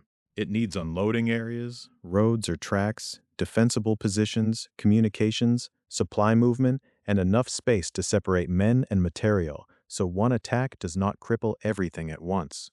At Bahía de Cochinos, the surrounding mangroves and swamp made dispersal difficult from the beginning. The brigade could land, but landing was only the first act.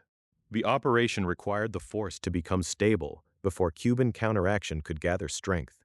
The men of Brigade 2506 had been trained for real combat.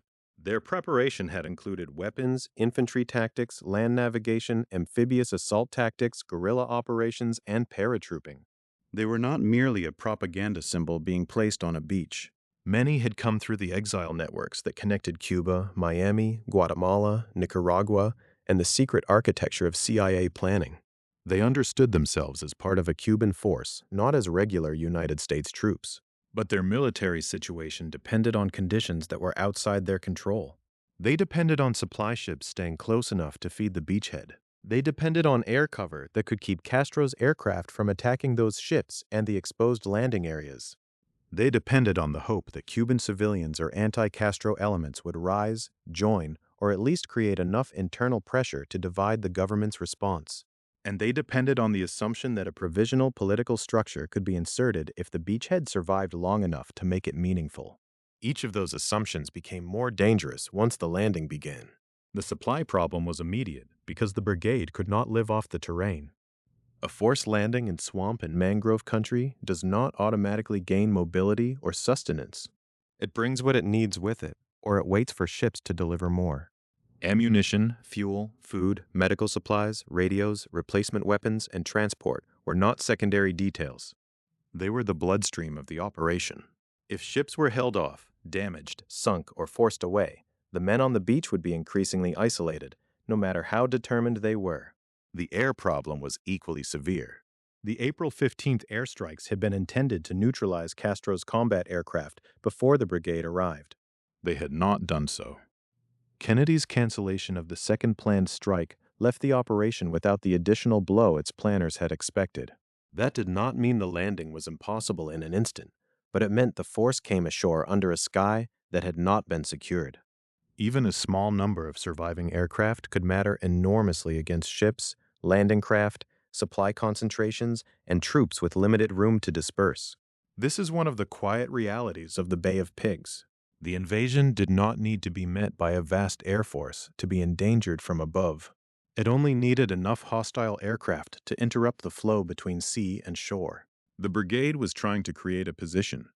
Cuban aircraft could attack the means by which that position remained alive. The landscape amplified that danger. In more open terrain, a landing force might scatter supplies, move vehicles inland, widen its perimeter, and create alternate routes. At Bahía de Cochinos, the terrain constrained movement. The narrow inlet and swampy surroundings made it difficult to turn a landing into a flexible campaign. The brigade needed speed, but the geography slowed and compressed it. It needed depth, but the land resisted depth. It needed concealment, but the beaches, ships, and supply points created visible targets. The political premise of the operation also became exposed at the shoreline. The plan had always expected that the landing would do more than place armed exiles on Cuban soil.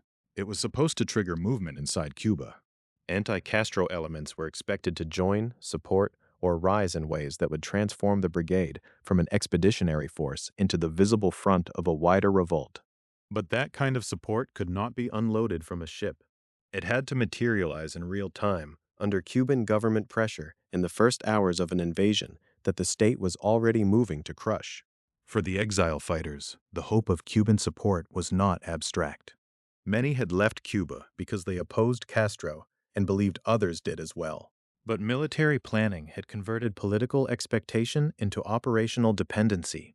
If the local response did not appear quickly enough, the brigade would remain what it was at the moment of landing, a relatively small exile force on hostile ground, hemmed in by difficult terrain, awaiting supplies, and vulnerable to aircraft that had survived the preliminary raids. The name Brigade 2506 carried its own internal history, a symbol among the men who had trained for this moment. Yet on April 17th, symbols had to be converted into positions, and positions had to be held. The first hours of an amphibious landing are always filled with friction, confusion in the dark, difficulty coordinating movement, the separation of units, delays in unloading, and the problem of matching plans drawn on maps to the actual shape of a shoreline. At the Bay of Pigs, that ordinary friction existed inside an extraordinary political constraint. The force was expected to fight hard enough to open a new Cuban front, but not in a way that revealed open United States military intervention beyond denial. That contradiction had followed the operation for months. It was present when Eisenhower authorized the covert program in March 1960.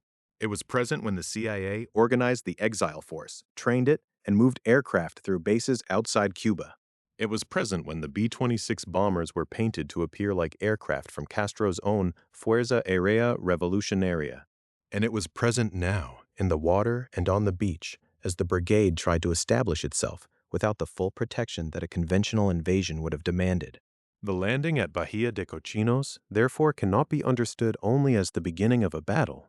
It was the point where every fragile part of the plan had to function at once. The beachhead had to hold. The ships had to keep supplying it.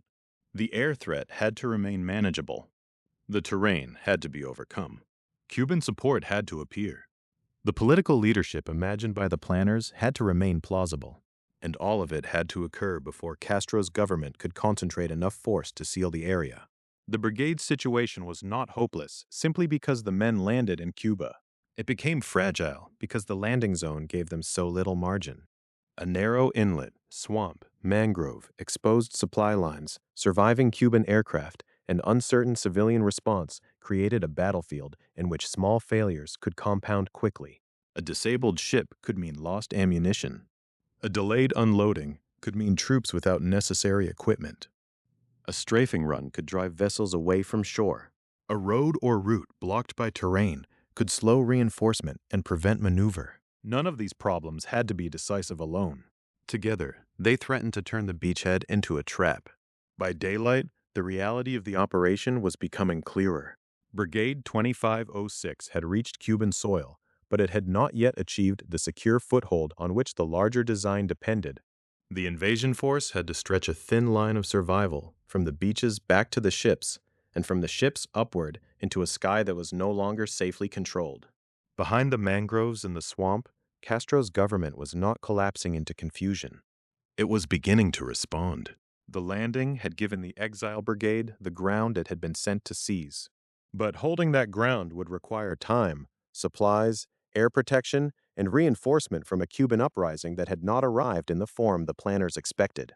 As the first day unfolded, the beachhead remained exposed, compressed by geography, and watched from above. The question now was no longer whether the brigade could get ashore. It was whether it could survive the forces moving toward it. The forces moving toward the beachhead changed the meaning of the landing almost immediately. Brigade 2506 had reached the shore, but the shore was not the same as control. A beachhead could become a foothold only if it could be supplied, protected, widened, and connected to the political expectation behind the operation. In the first hours after the landing at Bahía de Cochinos, those requirements began to fail under pressure from the Cuban response. That response did not unfold as a slow, confused reaction from a government caught off guard. Source summaries describe Fidel Castro personally directing Cuban armed forces during the counterattack. This detail matters because the invasion plan had assumed more than a military landing. It had assumed political instability, hesitation, and the possibility that anti-Castro elements inside Cuba might rally to the exiles once they appeared on Cuban soil. Instead, the Cuban state moved quickly to concentrate force against the landing area. The scale of that movement was central to the battle. The John F. Kennedy Presidential Library account states that Castro ordered roughly 20,000 troops toward the beach in the first 24 hours after the landing. Another account from the Council on Foreign Relations gives a figure of 25,000 Cuban troops waiting or mobilized against the invasion. The exact number varies by account, but the meaning is consistent. The Exile Brigade was not confronting a scattered local response. It was being pressed by a national military mobilization directed toward a narrow, difficult landing zone. For the men on the beach, numbers alone did not decide the fight. Geography gave those numbers force. The Bay of Pigs on Cuba's southwestern coast was not open country into which an invading force could easily expand. The narrow inlet, mangroves, swamp terrain, and limited routes had already made the landing fragile. Now those same features worked against the brigade as Cuban troops moved toward the area. The exile force needed room to disperse and maneuver. It needed roads and reliable routes. It needed time to transform a landing into a defensive position. But the landscape compressed the operation. The beachhead could be reached, surrounded, and pressured before it could become the political and military platform the planners had imagined. Castro's response also came from the air. The pre-invasion strikes on April 15th had been designed to remove this danger. The World War II-era B-26 bombers that departed Nicaragua had struck Cuban airfields, and the planes had been painted to look like aircraft from Castro's Fuerza Aérea Revolucionaria. But the raids had not destroyed most of Cuba's operational aircraft. When President John F. Kennedy canceled the second planned strike before the landing, the brigade was left exposed to whatever Cuban aircraft remained. That exposure now became immediate. Cuban aircraft strafed the invasion force.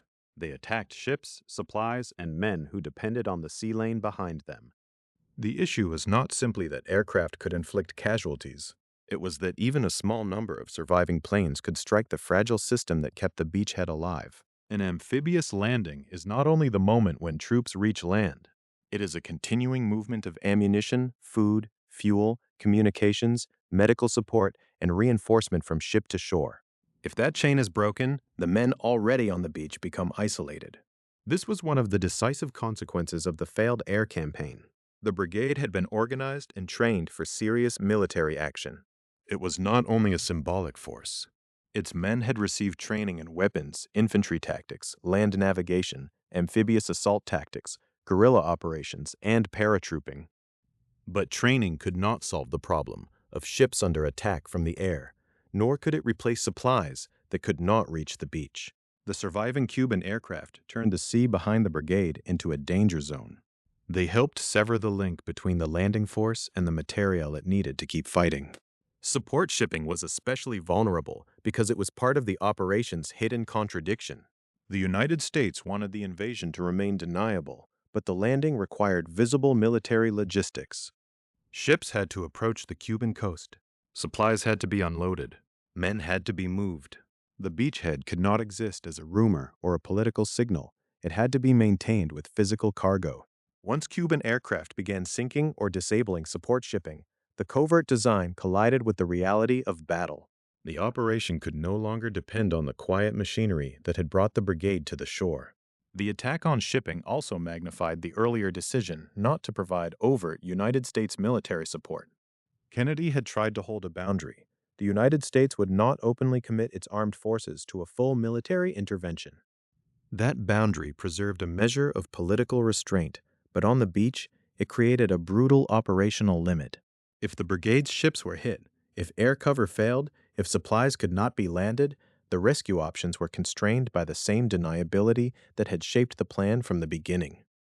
In this way, Castro's counterattack turned the planners' assumptions against the force they had sent. The invasion plan had depended on the destruction of Cuban combat aircraft, the quick establishment of a secure beachhead, and the possibility that Cuban civilians or anti-Castro elements would rise or join the invaders. But the Cuban government did not fall into paralysis. Its aircraft survived in enough strength to matter.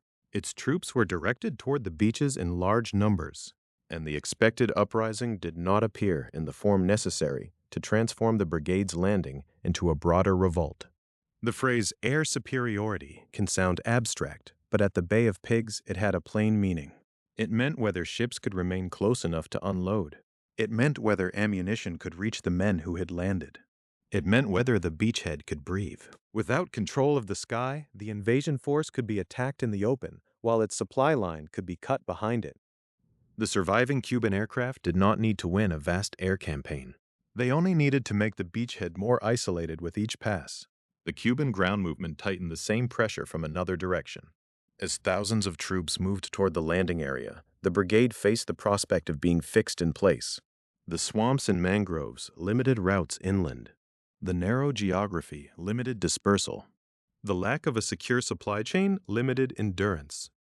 The beachhead had to hold long enough for the political theory of the operation to take effect, but Castro's counterattack was designed to prevent exactly that. It pushed the battle into a race between reinforcement and exhaustion, between the hope of expansion and the reality of encirclement. Fidel Castro's personal direction of the armed forces gave the Cuban response a political character as well as a military one. The invasion was not only a landing by exile fighters, it was an attempt to overthrow his government. The Cuban counterattack, therefore, became a defense of the revolutionary state against a force organized by the CIA and launched from the shadowed architecture of United States covert action. For Castro, the beachhead had to be destroyed before it could become an alternative government, a signal to internal opponents, or a platform for wider intervention. For the Kennedy White House, the same hours revealed how little distance remained between secret policy and public crisis. The painted bombers had already damaged plausible deniability after April 15th. The landing on April 17th made denial even harder. Now the Cuban counterattack threatened to turn a covert operation into a visible defeat. Ships were being hit. Men were pinned near the beaches. The planned uprising was not changing the balance. The surviving aircraft that had been left in place by the incomplete raids were shaping the battle. The tragedy of the beachhead was that each weakness reinforced the others. The second airstrike had been canceled, so Cuban aircraft survived. Because aircraft survived, support shipping could be attacked. Because support shipping was attacked, supplies and air cover became even more uncertain. Because the landing zone was hemmed in by mangroves, swamp, and limited routes, the brigade could not easily escape the tightening pressure. Because the expected internal uprising did not materialize in the necessary way, the force remained what it had been at the moment of landing, a relatively small exile brigade facing the armed response of the Cuban state. By the end of the first day, the battle was no longer moving according to the invasion plan. It was moving according to the conditions imposed by Castro's counterattack. The beachhead that had been meant to expand was instead becoming isolated. The ships that had been meant to sustain it were under threat. The skies that had been meant to be cleared remained contested. And the thousands of Cuban troops moving toward Playa Girón were turning time itself into a weapon. The invasion had not yet fully collapsed, but the pattern of collapse was already visible. It could be seen in the broken supply chain, in the exposed beaches, in the aircraft overhead, and in the growing force moving toward the brigade. What had begun as an attempt to create a foothold against Castro was becoming a fight for survival on ground that could not be held without the very support the operation had failed to secure. By April 19th, those pressures would converge, and the beachhead would have little left with which to resist them. By April 19th, time had become the brigade's most dangerous opponent.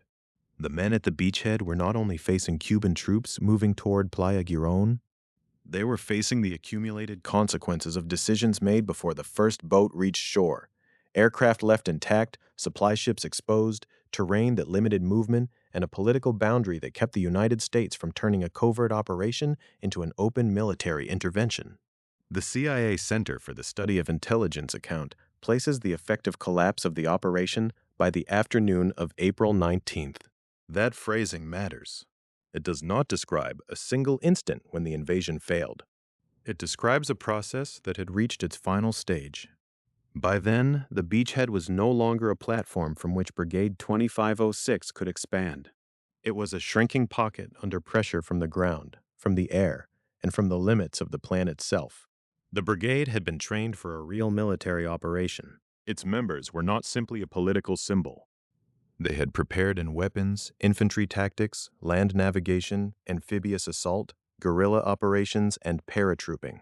Many had accepted the risks because the plan promised that their landing would be the beginning of something larger, a Cuban uprising, an anti-Castro movement joining them, perhaps the arrival of an exile political leadership if the beachhead held long enough. But the beachhead did not become that kind of space. It remained a contested strip of Cuban territory on the southwestern coast, trapped between water, swamp, mangrove, and the forces Fidel Castro was directing against it. By the 19th, the earlier air campaign had become one of the central reasons the brigade could not survive. The pre-invasion strikes on April 15th had been designed to neutralize Castro's combat aircraft. The B-26 bombers that departed Nicaragua had been painted to resemble aircraft from Castro's Fuerza Aérea Revolucionaria, part of the deception meant to protect plausible deniability. But the attacks failed to destroy most of Cuba's operational aircraft. That failure carried forward into every hour of the landing. Even a small number of surviving Cuban aircraft could change the battle. They could strike ships, strafe men, and interrupt the movement of supplies. For an amphibious force, supplies were not an administrative detail. They were the operation's bloodstream. Ammunition, fuel, communications gear, medical material, and food had to keep moving from ship to shore. Once Cuban aircraft began to sink or disable support shipping, the brigade's position deteriorated rapidly. This is one reason the Bay of Pigs collapse cannot be understood as a simple battlefield defeat. The brigade was fighting on the ground, but it was being defeated through a system. Air superiority had not been secured. Sea movement had been disrupted. The landing zone was difficult to widen. The expected uprising had not materialized in the form the plan required. And Washington, having designed the operation as covert, was unwilling to cross fully into overt United States military support when the covert structure began to fail. The deception itself had also become a burden. The painted bombers were supposed to help preserve the appearance that the attack came from within Castro's own forces. But after the April 15th raids, that cover mechanism was publicly exposed. The exposure did more than embarrass the operation diplomatically. It narrowed the room for maneuver. The Kennedy administration was already facing the contradiction that had been present from the beginning, an invasion large enough to require aircraft, ships, training bases, exile troops, and coordination, but still presented as something the United States could deny. That contradiction followed the brigade into the final hours. If the United States openly committed air power, the operation would no longer be plausibly deniable. If it did not, the brigade would remain exposed to the aircraft that had survived the incomplete strikes. President John F. Kennedy's earlier cancellation of the second planned airstrike had left that danger unresolved. By April 19th, it was no longer a theoretical disagreement between civilian leaders, military officers, and intelligence planners. It was visible in the brigade's isolation. The geography of Bahía de Cochinos made recovery even harder. The landing zone had never offered easy movement. The narrow inlet, swamp, mangrove terrain, and limited routes meant that the men and supplies ashore could not disperse freely or retreat into favorable ground. A beachhead under pressure needs space. It needs routes out, routes in, and room to reorganize. Around Playa Girón, those options were constrained from the beginning. The terrain also weakened the political theory behind the invasion. The plan depended on the brigade surviving long enough to become a rallying point. But a rallying point has to be reachable. It has to appear durable. It has to show potential supporters that joining it is not an act of immediate self-destruction. As Cuban forces moved in large numbers toward the landing area, and as aircraft attacked from above, the beachhead looked less like the beginning of a liberation front and more like a trapped force. Major summaries describe more than 100 members of Brigade 2506 killed during the invasion. Many more were captured as the position collapsed. The human cost belongs at the center of the story because the men of the brigade bore the consequences of the assumptions made around them. They had been asked to carry a plan that depended on events outside their control: the destruction of Castro's air force, the preservation of supply lines, the arrival of support inside Cuba, and the willingness of the United States to remain close enough to enable the operation while distant enough to deny it. By the afternoon of April 19th, those assumptions had converged against them.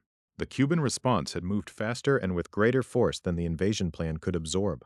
Fidel Castro personally directed the counterattack, and large numbers of Cuban troops were ordered or mobilized against the beachhead in the first 24 hours after the landing.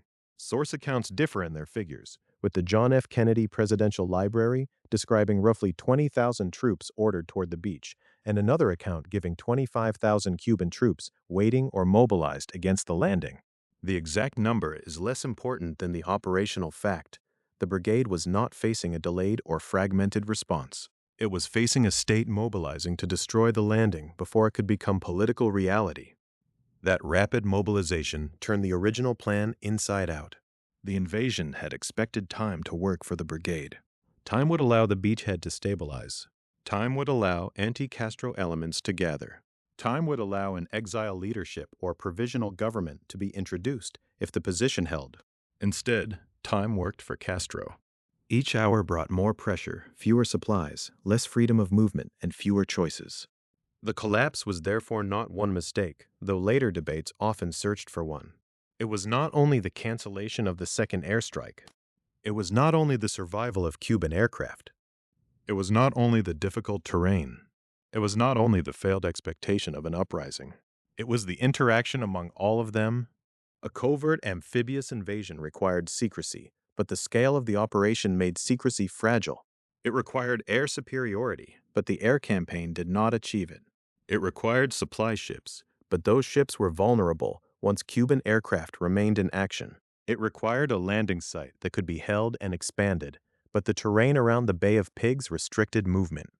It required political momentum inside Cuba, but the brigade was contained before that momentum could develop. And it required United States support strong enough to make the plan work, but restrained enough to preserve deniability. Those requirements did not reinforce one another. They collided. For the men on the beach, the collision was immediate and physical. Ammunition ran down. Communications became more difficult. Supplies could not arrive in the way the plan had envisioned. Cuban aircraft and ground forces narrowed the brigade's options. The sea behind them no longer guaranteed relief. The land ahead did not open into a wider uprising. The beachhead that had been meant to become a foothold became a trap. By the end of the fighting, Brigade 2506 had suffered a decisive defeat. Many of its members were prisoners. More than 100 were dead. The operation that had been constructed through hidden camps, secret training arrangements, painted aircraft, exile recruitment, and presidential deliberation had come apart in public view. For Washington, the consequences were only beginning. The collapse on April 19th did not remain on the beaches of Bahía de Cochinos. It moved almost immediately into the language of responsibility, denial, and damage control. A covert operation had produced an overt disaster. The new Kennedy White House now had to face a failure that could not be hidden, even if parts of its planning still remained classified. On April 20th, the president would speak in Washington before the American Society of Newspaper Editors, and the question beneath the speech would be the same question the Beachhead had exposed. How could a government deny what the world had just watched fail? By the time the fighting at Bahía de Cochinos had ended, the problem had already crossed the water. It was no longer only a military defeat on the southern coast of Cuba. It was a political crisis in Washington, D.C., where a new administration had to explain an operation that had been built for secrecy and then exposed by failure. The beachhead had collapsed by April 19th. Many members of Brigade 2506 were captured. More than 100 were dead, according to major summaries. Ships had been attacked. Supplies had been lost or disrupted. Castro's aircraft, not destroyed in the first strikes, had helped isolate the landing force from the support it needed.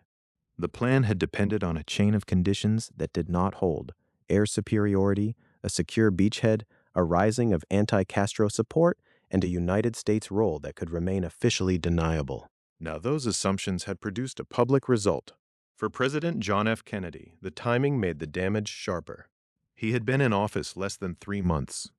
The invasion had been inherited from the Eisenhower period, but it had gone forward under his authority. The question of who had designed the plan mattered inside the government. The question of who owned the defeat mattered outside it. To foreign governments, to American newspapers, to Cuban exiles, and to the Cuban government itself, the failure belonged to the Kennedy White House. That was the burden carried into April 20th, 1961, when Kennedy appeared before the American Society of Newspaper Editors at the Statler Hilton Hotel in Washington, D.C. The setting mattered. This was not a private national security meeting. It was not a covert briefing room, and it was not a closed intelligence session.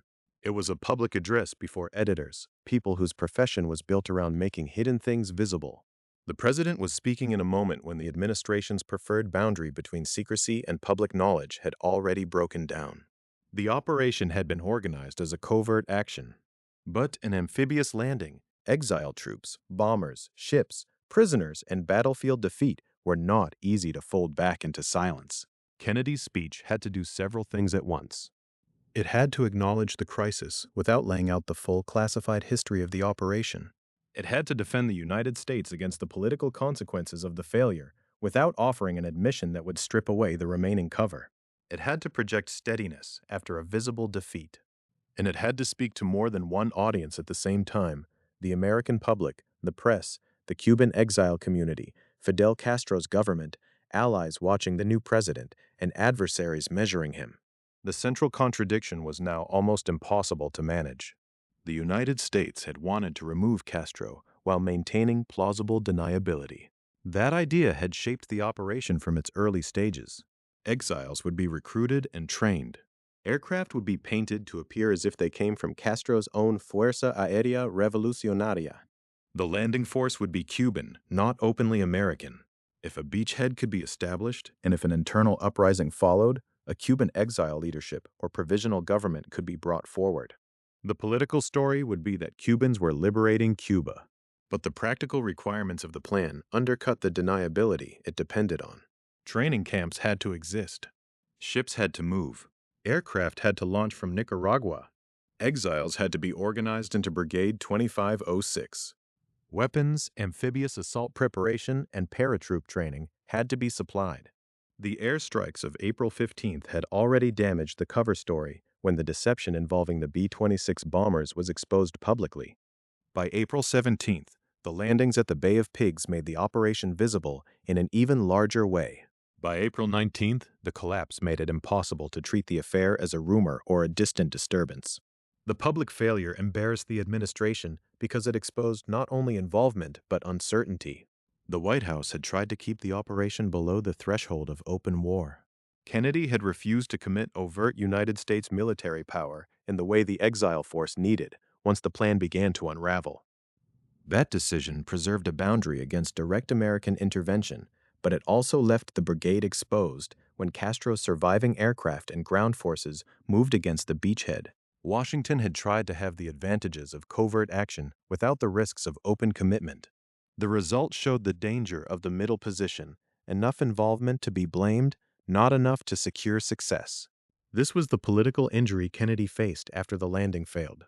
The administration could not credibly present the invasion as unrelated to the United States, but it also could not fully describe the machinery behind it. The more the White House denied, the more visible the facts became.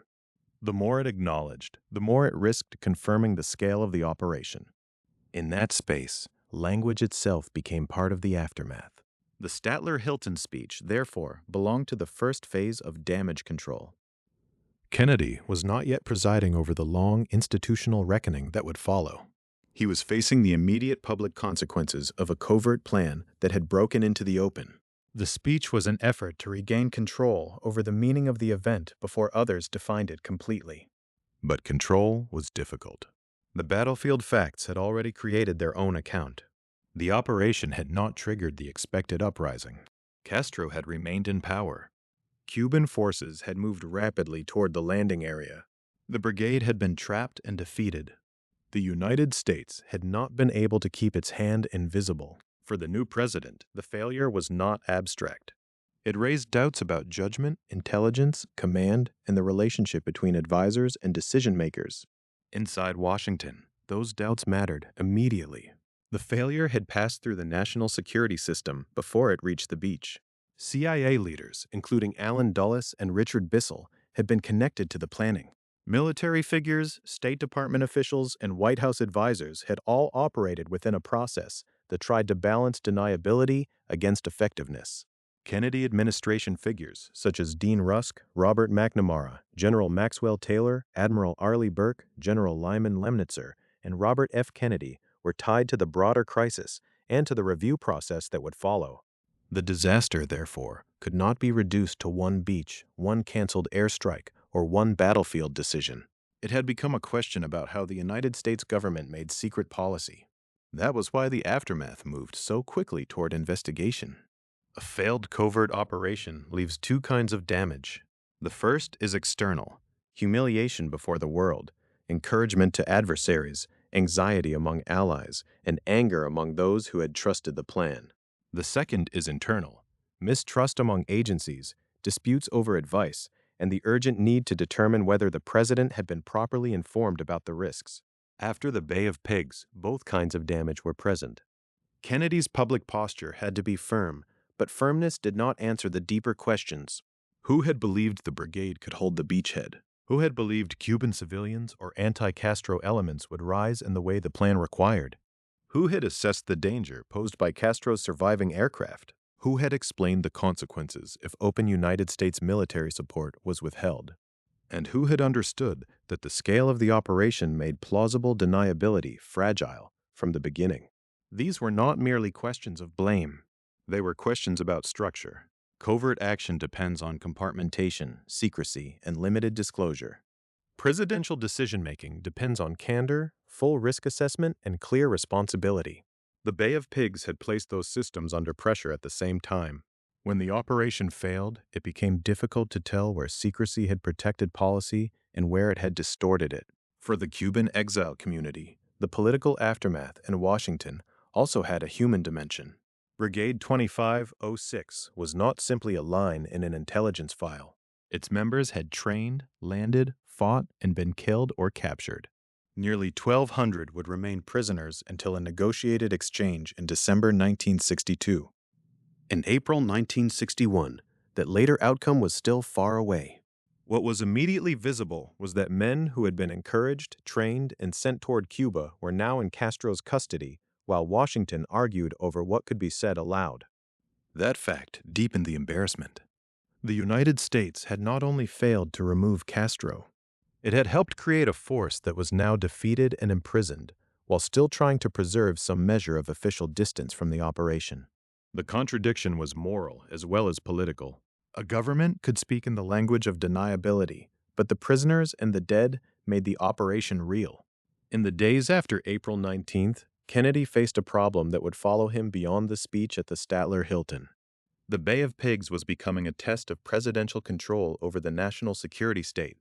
The CIA had carried the plan forward from the previous administration into the new one. Kennedy had approved the final movement toward the invasion, while also restricting the open use of American military force. The resulting defeat created a need for answers that could not be satisfied by public rhetoric alone. The inquiries that followed would turn the disaster inward. General Maxwell Taylor would lead a high-level review in which Robert Kennedy, Admiral Arleigh Burke, and CIA Director Allen Dulles were involved. Inside the CIA, Inspector General Lyman B. Kirkpatrick, Jr. would conduct a postmortem that criticized planning, intelligence, staffing, and communications with the White House. Those reviews would not erase the public humiliation, and they would not free the captured brigade members. But they would define the Bay of Pigs as something larger than a failed landing. It had become an institutional crisis. The events at the Statler Hilton showed the first layer of that crisis: a president standing before the press, trying to contain a failure that had escaped the boundaries built around it. The deeper reckoning would ask how those boundaries had been drawn in the first place, and why so many officials had believed that a secret war could remain secret once it reached the shore. The deeper reckoning began, where the public explanation could not go. Kennedy had stood before the American Society of Newspaper Editors and accepted responsibility in broad political terms. But inside the government, the question was more specific and more dangerous. Who had believed the plan would work? Who had understood its weaknesses? What had the president been told? And how had a covert operation, designed to remain deniable, become a visible defeat in less than 3 days? The first major review came from the level closest to presidential power. Kennedy authorized a high-level inquiry led by General Maxwell Taylor, one of the most respected military figures available to the administration. Taylor had been Army Chief of Staff and carried the authority of someone who could speak across the line between military judgment and national security policy. The review also involved Robert Kennedy, Admiral Arleigh Burke, and CIA Director Allen Dulles. That combination mattered. This was not a normal after-action report from a battlefield command. It was a review of a hybrid operation, planned by the CIA, dependent on Cuban exiles, shaped by military requirements, and approved inside the highest reaches of the United States government. General Taylor brought military scrutiny. Admiral Burke represented the uniformed leadership of the Navy at a moment when ships, landing craft, air cover, and resupply had become central to the failure. Robert Kennedy gave the inquiry a direct connection to the president's inner circle. Allen Dulles, as CIA director, was both a participant in the review and the head of the institution whose work was under examination. That tension was built into the investigation from the beginning. The Bay of Pigs could not be studied as if it had belonged to one office alone. The operation had moved through the last months of the Eisenhower administration and into the first months of Kennedy's presidency. It had involved CIA planners, exile political figures, training sites outside Cuba, aircraft launched from Nicaragua, and decisions in Washington about how much force the United States would openly provide. By the time it failed, every part of that chain had an interest in the verdict. The Taylor Review examined not only the events on the beach, but the assumptions that had carried the brigade there. The invasion plan had depended on several conditions lining up at once. Castro's air force had to be neutralized. The exile brigade had to land, survive, and hold enough ground to become a political fact. Anti-Castro elements inside Cuba had to respond in ways that supported the beachhead. The United States had to maintain enough distance to preserve deniability while still supplying an operation that, in practice, needed air power, ships, ammunition, and communications. After April 19th, those assumptions looked less like a plan and more like a chain of vulnerabilities. If the airstrikes did not destroy enough Cuban aircraft, the supply ships would be exposed. If the supply ships were hit, the brigade would be isolated. If the brigade was isolated in the mangrove and swamp terrain around Bahía de Cochinos, it could not easily disperse inland or create the kind of durable foothold planners had imagined. If no major uprising appeared, the political purpose of the landing would collapse along with its military position. The review process forced officials to confront the difference between approving a concept and understanding its operational fragility. Kennedy had inherited a plan already in motion, but inheritance did not absolve decision. The inquiry therefore touched a sensitive boundary. How much of the failure came from flawed CIA planning, and how much came from presidential restrictions, especially the refusal to expand the operation into overt United States military support? That question could not be answered cleanly, because the operation itself had been built on an unstable compromise. It was supposed to be strong enough to overthrow or destabilize Castro, but not so openly American that it became a direct United States invasion. It needed the capabilities of a state, but the appearance of an exile initiative. Once Castro's aircraft survived and began striking ships and men on the beach, the contradiction became immediate. Either Washington crossed the line into more visible intervention, or the brigade would fight without the support required by the original military logic. The Taylor inquiry was one part of the reckoning. The other came from inside the CIA itself. There, Inspector General Lyman B. Kirkpatrick, Jr. conducted an internal postmortem that would become one of the most important institutional documents of the failure. Kirkpatrick's review criticized CIA planning, intelligence, staffing, and communications with the White House. Those categories were not abstract. Planning meant the structure of the operation itself, the relationship between the air campaign, the landing, the expected uprising, and the political plan for a provisional exile leadership if the beachhead held. Intelligence meant what the agency believed about Cuban military capacity, Castro's control, and the likelihood that civilians or anti-Castro elements would join the invaders after the landing. Staffing meant whether the operation had the right personnel, organization, and command arrangements for a mission that had grown from covert pressure into an amphibious assault. Communications with the White House meant something even more delicate, whether the president and his advisors had received a clear picture of the plan's risks, dependencies, and possible failure points. Kirkpatrick's postmortem cut into the institutional self-image of the CIA. The agency had been built for secrecy, intelligence collection, and covert action in the early Cold War. Successes could remain hidden, and failures could sometimes be contained. But the Bay of Pigs had denied the agency that protection. The operation failed in public. The painted B-26 bombers had not preserved the cover story.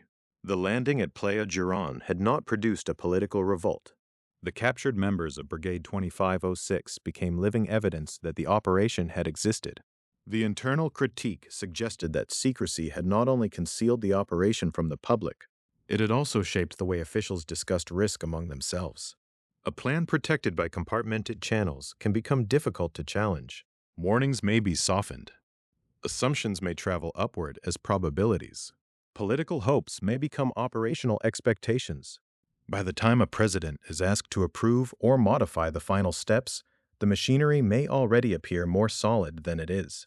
That was one of the central lessons of the CIA reckoning. The failure was not simply that Castro reacted faster, or that the Cuban armed forces were stronger, or that the landing site was harsh. Those factors mattered. But the reviews showed that the disaster also grew from the way the United States government had processed uncertainty. The operation depended on Cuban reactions that could not be guaranteed. It depended on air superiority that had not been secured. It depended on a level of plausible deniability that the scale of the invasion made increasingly unrealistic. For Allen Dulles, the consequences were profound. Dulles had been one of the most powerful figures in American intelligence, a symbol of the CIA's Cold War confidence and reach. He had been involved in the high-level review after the failure, but he also led the agency that had carried the operation forward. The Bay of Pigs contributed to his departure from the CIA. It also contributed to the departure of Richard Bissell, the Deputy Director for Plans, whose office was central to covert operations. Bissell's role made his exit especially significant. The Deputy Director for Plans was not a ceremonial position. It sat near the heart of the CIA's clandestine and paramilitary work. The Bay of Pigs had been exactly the kind of operation in which covert planning, exile forces, foreign training bases, air assets, and political warfare converged. When Bissell left, the agency was not only losing an individual official, it was absorbing a judgment about the dangers of an operational culture that had overreached. The departures of Dulles and Bissell marked the Bay of Pigs as an institutional crisis, not merely a foreign policy embarrassment. Presidents can survive failed operations by accepting responsibility and moving on. Agencies can survive mistakes by revising procedures. But this failure had exposed a deeper problem in the relationship between intelligence, covert action, and presidential decision-making. It raised the question of how a secret agency should present its plans to elected authority, especially when those plans contain political assumptions disguised as military feasibility. Kennedy's own position was complicated. He had not originated the program. The anti-Castro covert effort had begun under President Dwight D. Eisenhower in March 1960. But Kennedy had approved the final movement toward the landing. He had also limited open United States intervention when the operation began to unravel. In the aftermath, he had to do two things at once: discipline the machinery that had produced the disaster, and continue managing the strategic problem that Cuba represented. That second task ensured that the reckoning would not bring a clean ending. The reviews could identify flawed planning. They could criticize intelligence and communications. They could help explain why Brigade 2506 had been left vulnerable at Bahía de Cochinos. But they did not remove Fidel Castro from power. They did not repair the humiliation felt in Washington. They did not resolve the anger and grief in the Cuban exile community. And they did not bring home the men captured after the Beachhead collapsed. The investigations, therefore, became part of a larger transformation. After the Bay of Pigs, United States officials were more aware of the danger of covert action that was too large to hide and too limited to win. Yet the pressure to act against Castro did not disappear. Instead, it would take new forms, moving into political, psychological, intelligence, sabotage, and paramilitary channels under another name. The reckoning inside Washington closed one chapter of the disaster while opening another. Alan Dulles and Richard Bissell would leave their posts. Lyman Kirkpatrick's internal critique would stand as a severe warning about planning and communication. The Taylor Review would give Kennedy a framework for understanding how the operation had failed across the boundaries of intelligence, military force, and presidential control. But beyond those offices and reports, nearly 1,200 captured brigade members remained in Cuban hands. Their imprisonment kept the failed invasion alive long after the shooting stopped. And even as Washington studied what had gone wrong, the Kennedy administration was already being drawn toward the next covert campaign against Castro, a campaign that would carry the memory of Bahía de Cochinos into an even more dangerous phase of the Cold War. The reckoning inside Washington did not free the men who had been left on the beaches and in the swamps around Bahía de Cochinos. Reports could identify failed assumptions. Officials could be reassigned. The White House could absorb the public embarrassment. But for nearly 1,200 members of Brigade 2506, the Bay of Pigs did not end with the last organized resistance on April 19, 1961. It continued in captivity. Their imprisonment gave the failed invasion a long afterlife. The operation had been planned as a fast political and military shock, a landing that might create a beachhead, invite support, and turn exile forces into the visible beginning of an anti-Castro movement inside Cuba. Instead, the brigade became a prisoner body, a living reminder of a plan that had collapsed before it could become the political event its designers imagined. For the Kennedy administration, this mattered in more than humanitarian terms. The prisoners linked Washington, Havana, and Miami in a prolonged negotiation shaped by memory, anger, and public pressure. The men had been recruited from the exile world that had become central to the operation. Many had trained under American direction, even as the United States tried to preserve official distance from the invasion itself. Once they were captured, that distance became harder to maintain emotionally, even where it remained part of formal diplomacy. The exchange that finally brought them out came in December 1962. It involved roughly $53 million worth of food, medicine, and other humanitarian supplies. The materials were not simply a payment in the ordinary sense. They were the visible terms of a settlement after a covert war had failed. Baby food, medicine, and related supplies became the currency by which the living consequences of the invasion were addressed. The first freed prisoners arrived in the United States on December 23, 1962. By then, the world had already passed through another, far more dangerous confrontation over Cuba. The release came after the Cuban Missile Crisis, after Soviet weapons deployments on the island had brought the United States and the Soviet Union to the edge of direct conflict. That timing gave the return of the brigade a deeper resonance. The men were coming home from a failed invasion that had helped shape the fear and suspicion surrounding Cuba, just after that fear had nearly become a nuclear crisis. 6 days later, on December 29th, surviving members of Brigade 2506 gathered at Miami's Orange Bowl. Miami was not a neutral backdrop. It had been one of the human centers of the exile story, a place where anti-Castro hopes, losses, and demands lived in public view. The ceremony at the Orange Bowl brought the brigade's survival into the open, before a community that understood the invasion not only as a Cold War episode, but as a personal rupture. There, the brigade flag was presented to President Kennedy. The image carried a complicated meaning.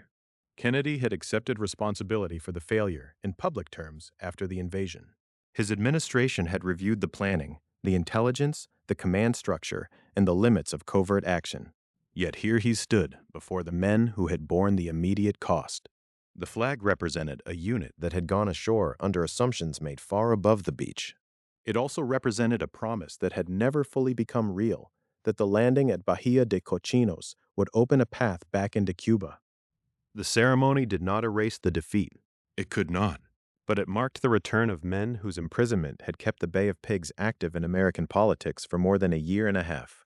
The failed operation had moved from secret files to battlefield disaster, from public embarrassment to institutional inquiry, and finally, to a public act of return.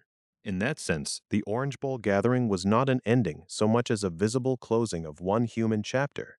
Inside government, however, the Bay of Pigs had already helped produce another covert chapter. The failure did not end the Kennedy administration's effort to challenge Fidel Castro. Instead, it changed the form of that effort. In November 1961, months after the invasion and after the first wave of reviews and recriminations, the administration moved toward a new covert anti-Castro program, Operation Mongoose. Mongoose was not simply a repeat landing. It reflected the lesson, or perhaps the unresolved impulse, that Cuba remained a central problem for United States policy. The invasion had shown the danger of a large, covert amphibious operation that depended on deniability and rapid political success. But the conclusion in Washington was not to abandon covert pressure altogether. The next program was broader and more distributed. It included political, psychological, intelligence, sabotage, and paramilitary components. That range matters. It shows how the conflict with Castro moved beyond the single dramatic image of men coming ashore at Playa Girón. Operation Mongoose was designed as a campaign of pressure across many channels. It would operate through national security mechanisms involving the CIA and the Defense Department. Edward Lansdale became a central figure in the program's direction. Attorney General Robert Kennedy was also involved through the administration's national security channels, a sign of how closely the Cuba problem remained tied to the president's inner circle. The presence of Robert Kennedy is especially important because the Bay of Pigs had not been treated merely as a failed field operation. It had become a question of presidential control, bureaucratic judgment, and political credibility. The same White House that had been wounded by the invasion now wanted a more active grip on the next campaign. Mongoose reflected that desire for pressure, coordination, and control. But it also carried forward the same central danger, the attempt to shape events inside Cuba without crossing openly into war. The components were different. The scale and timing were different. Yet the underlying contradiction remained. Washington wanted Castro weakened, isolated, or removed, while avoiding the consequences of direct military intervention. After Bahía de Cochinos, no one could honestly believe that Cuba was a clean theater for deniable action. The world had already seen what happened when secrecy reached the shore. For Castro's government, the Bay of Pigs confirmed the threat from the north. The invasion was not an abstraction. It had brought armed exiles, trained and organized with American support, onto Cuban territory. Cuban aircraft had attacked the invasion force. Cuban troops had moved against the beachhead. Castro had personally directed the counterattack. That experience shaped Cuban expectations of what might come next. When later covert pressure continued under Mongoose, it did so in a world already marked by invasion. This is one reason the Bay of Pigs cannot be separated from the road to the Cuban Missile Crisis. The failed landing deepened Cuban fears of another United States-backed attack. It intensified the Cold War struggle over the island, and it helped make Cuba not just a regional dispute, but one of the most dangerous points of contact between Washington and Moscow. In October 1962, during the Cuban Missile Crisis, Operation Mongoose was suspended. Soviet weapons deployments in Cuba had become the central emergency. The covert campaign against Castro now stood in the shadow of something larger and more immediate, the possibility that the contest over Cuba could trigger a direct superpower confrontation. That suspension is a fitting place to understand the haunting of the Kennedy White House. The Bay of Pigs had begun as an effort to remove Castro while keeping the hand of the United States hidden. It ended by making that hand visible, by leaving men captured, by forcing investigations inside Washington, by reshaping the CIA's leadership, and by pushing the administration toward a new covert program whose risks became entangled with the gravest crisis of the Cold War. The prisoners came home. The Brigade flag was placed before the president.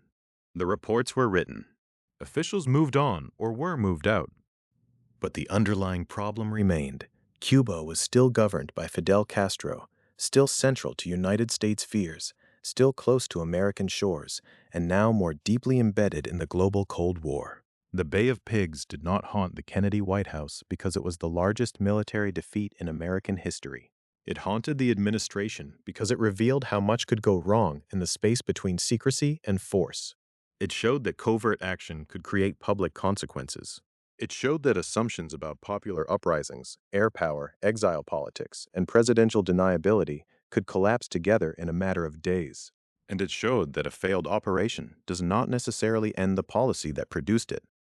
Sometimes it drives that policy into new forms. By December 1962, the surviving brigade members had stepped back onto American soil, and the Orange Bowl ceremony had given the exile force a public moment of recognition. But the larger story remained unsettled. The invasion that was supposed to ignite a revolt had instead hardened a conflict. It left behind prisoners, inquiries, resignations, covert campaigns, and a crisis in which Cuba became one of the most dangerous places on Earth. In the end, Bahía de Cochinos was more than a failed landing. It was a warning, delivered early in the Kennedy presidency, about the limits of secret power. The beachhead disappeared. The memory did not.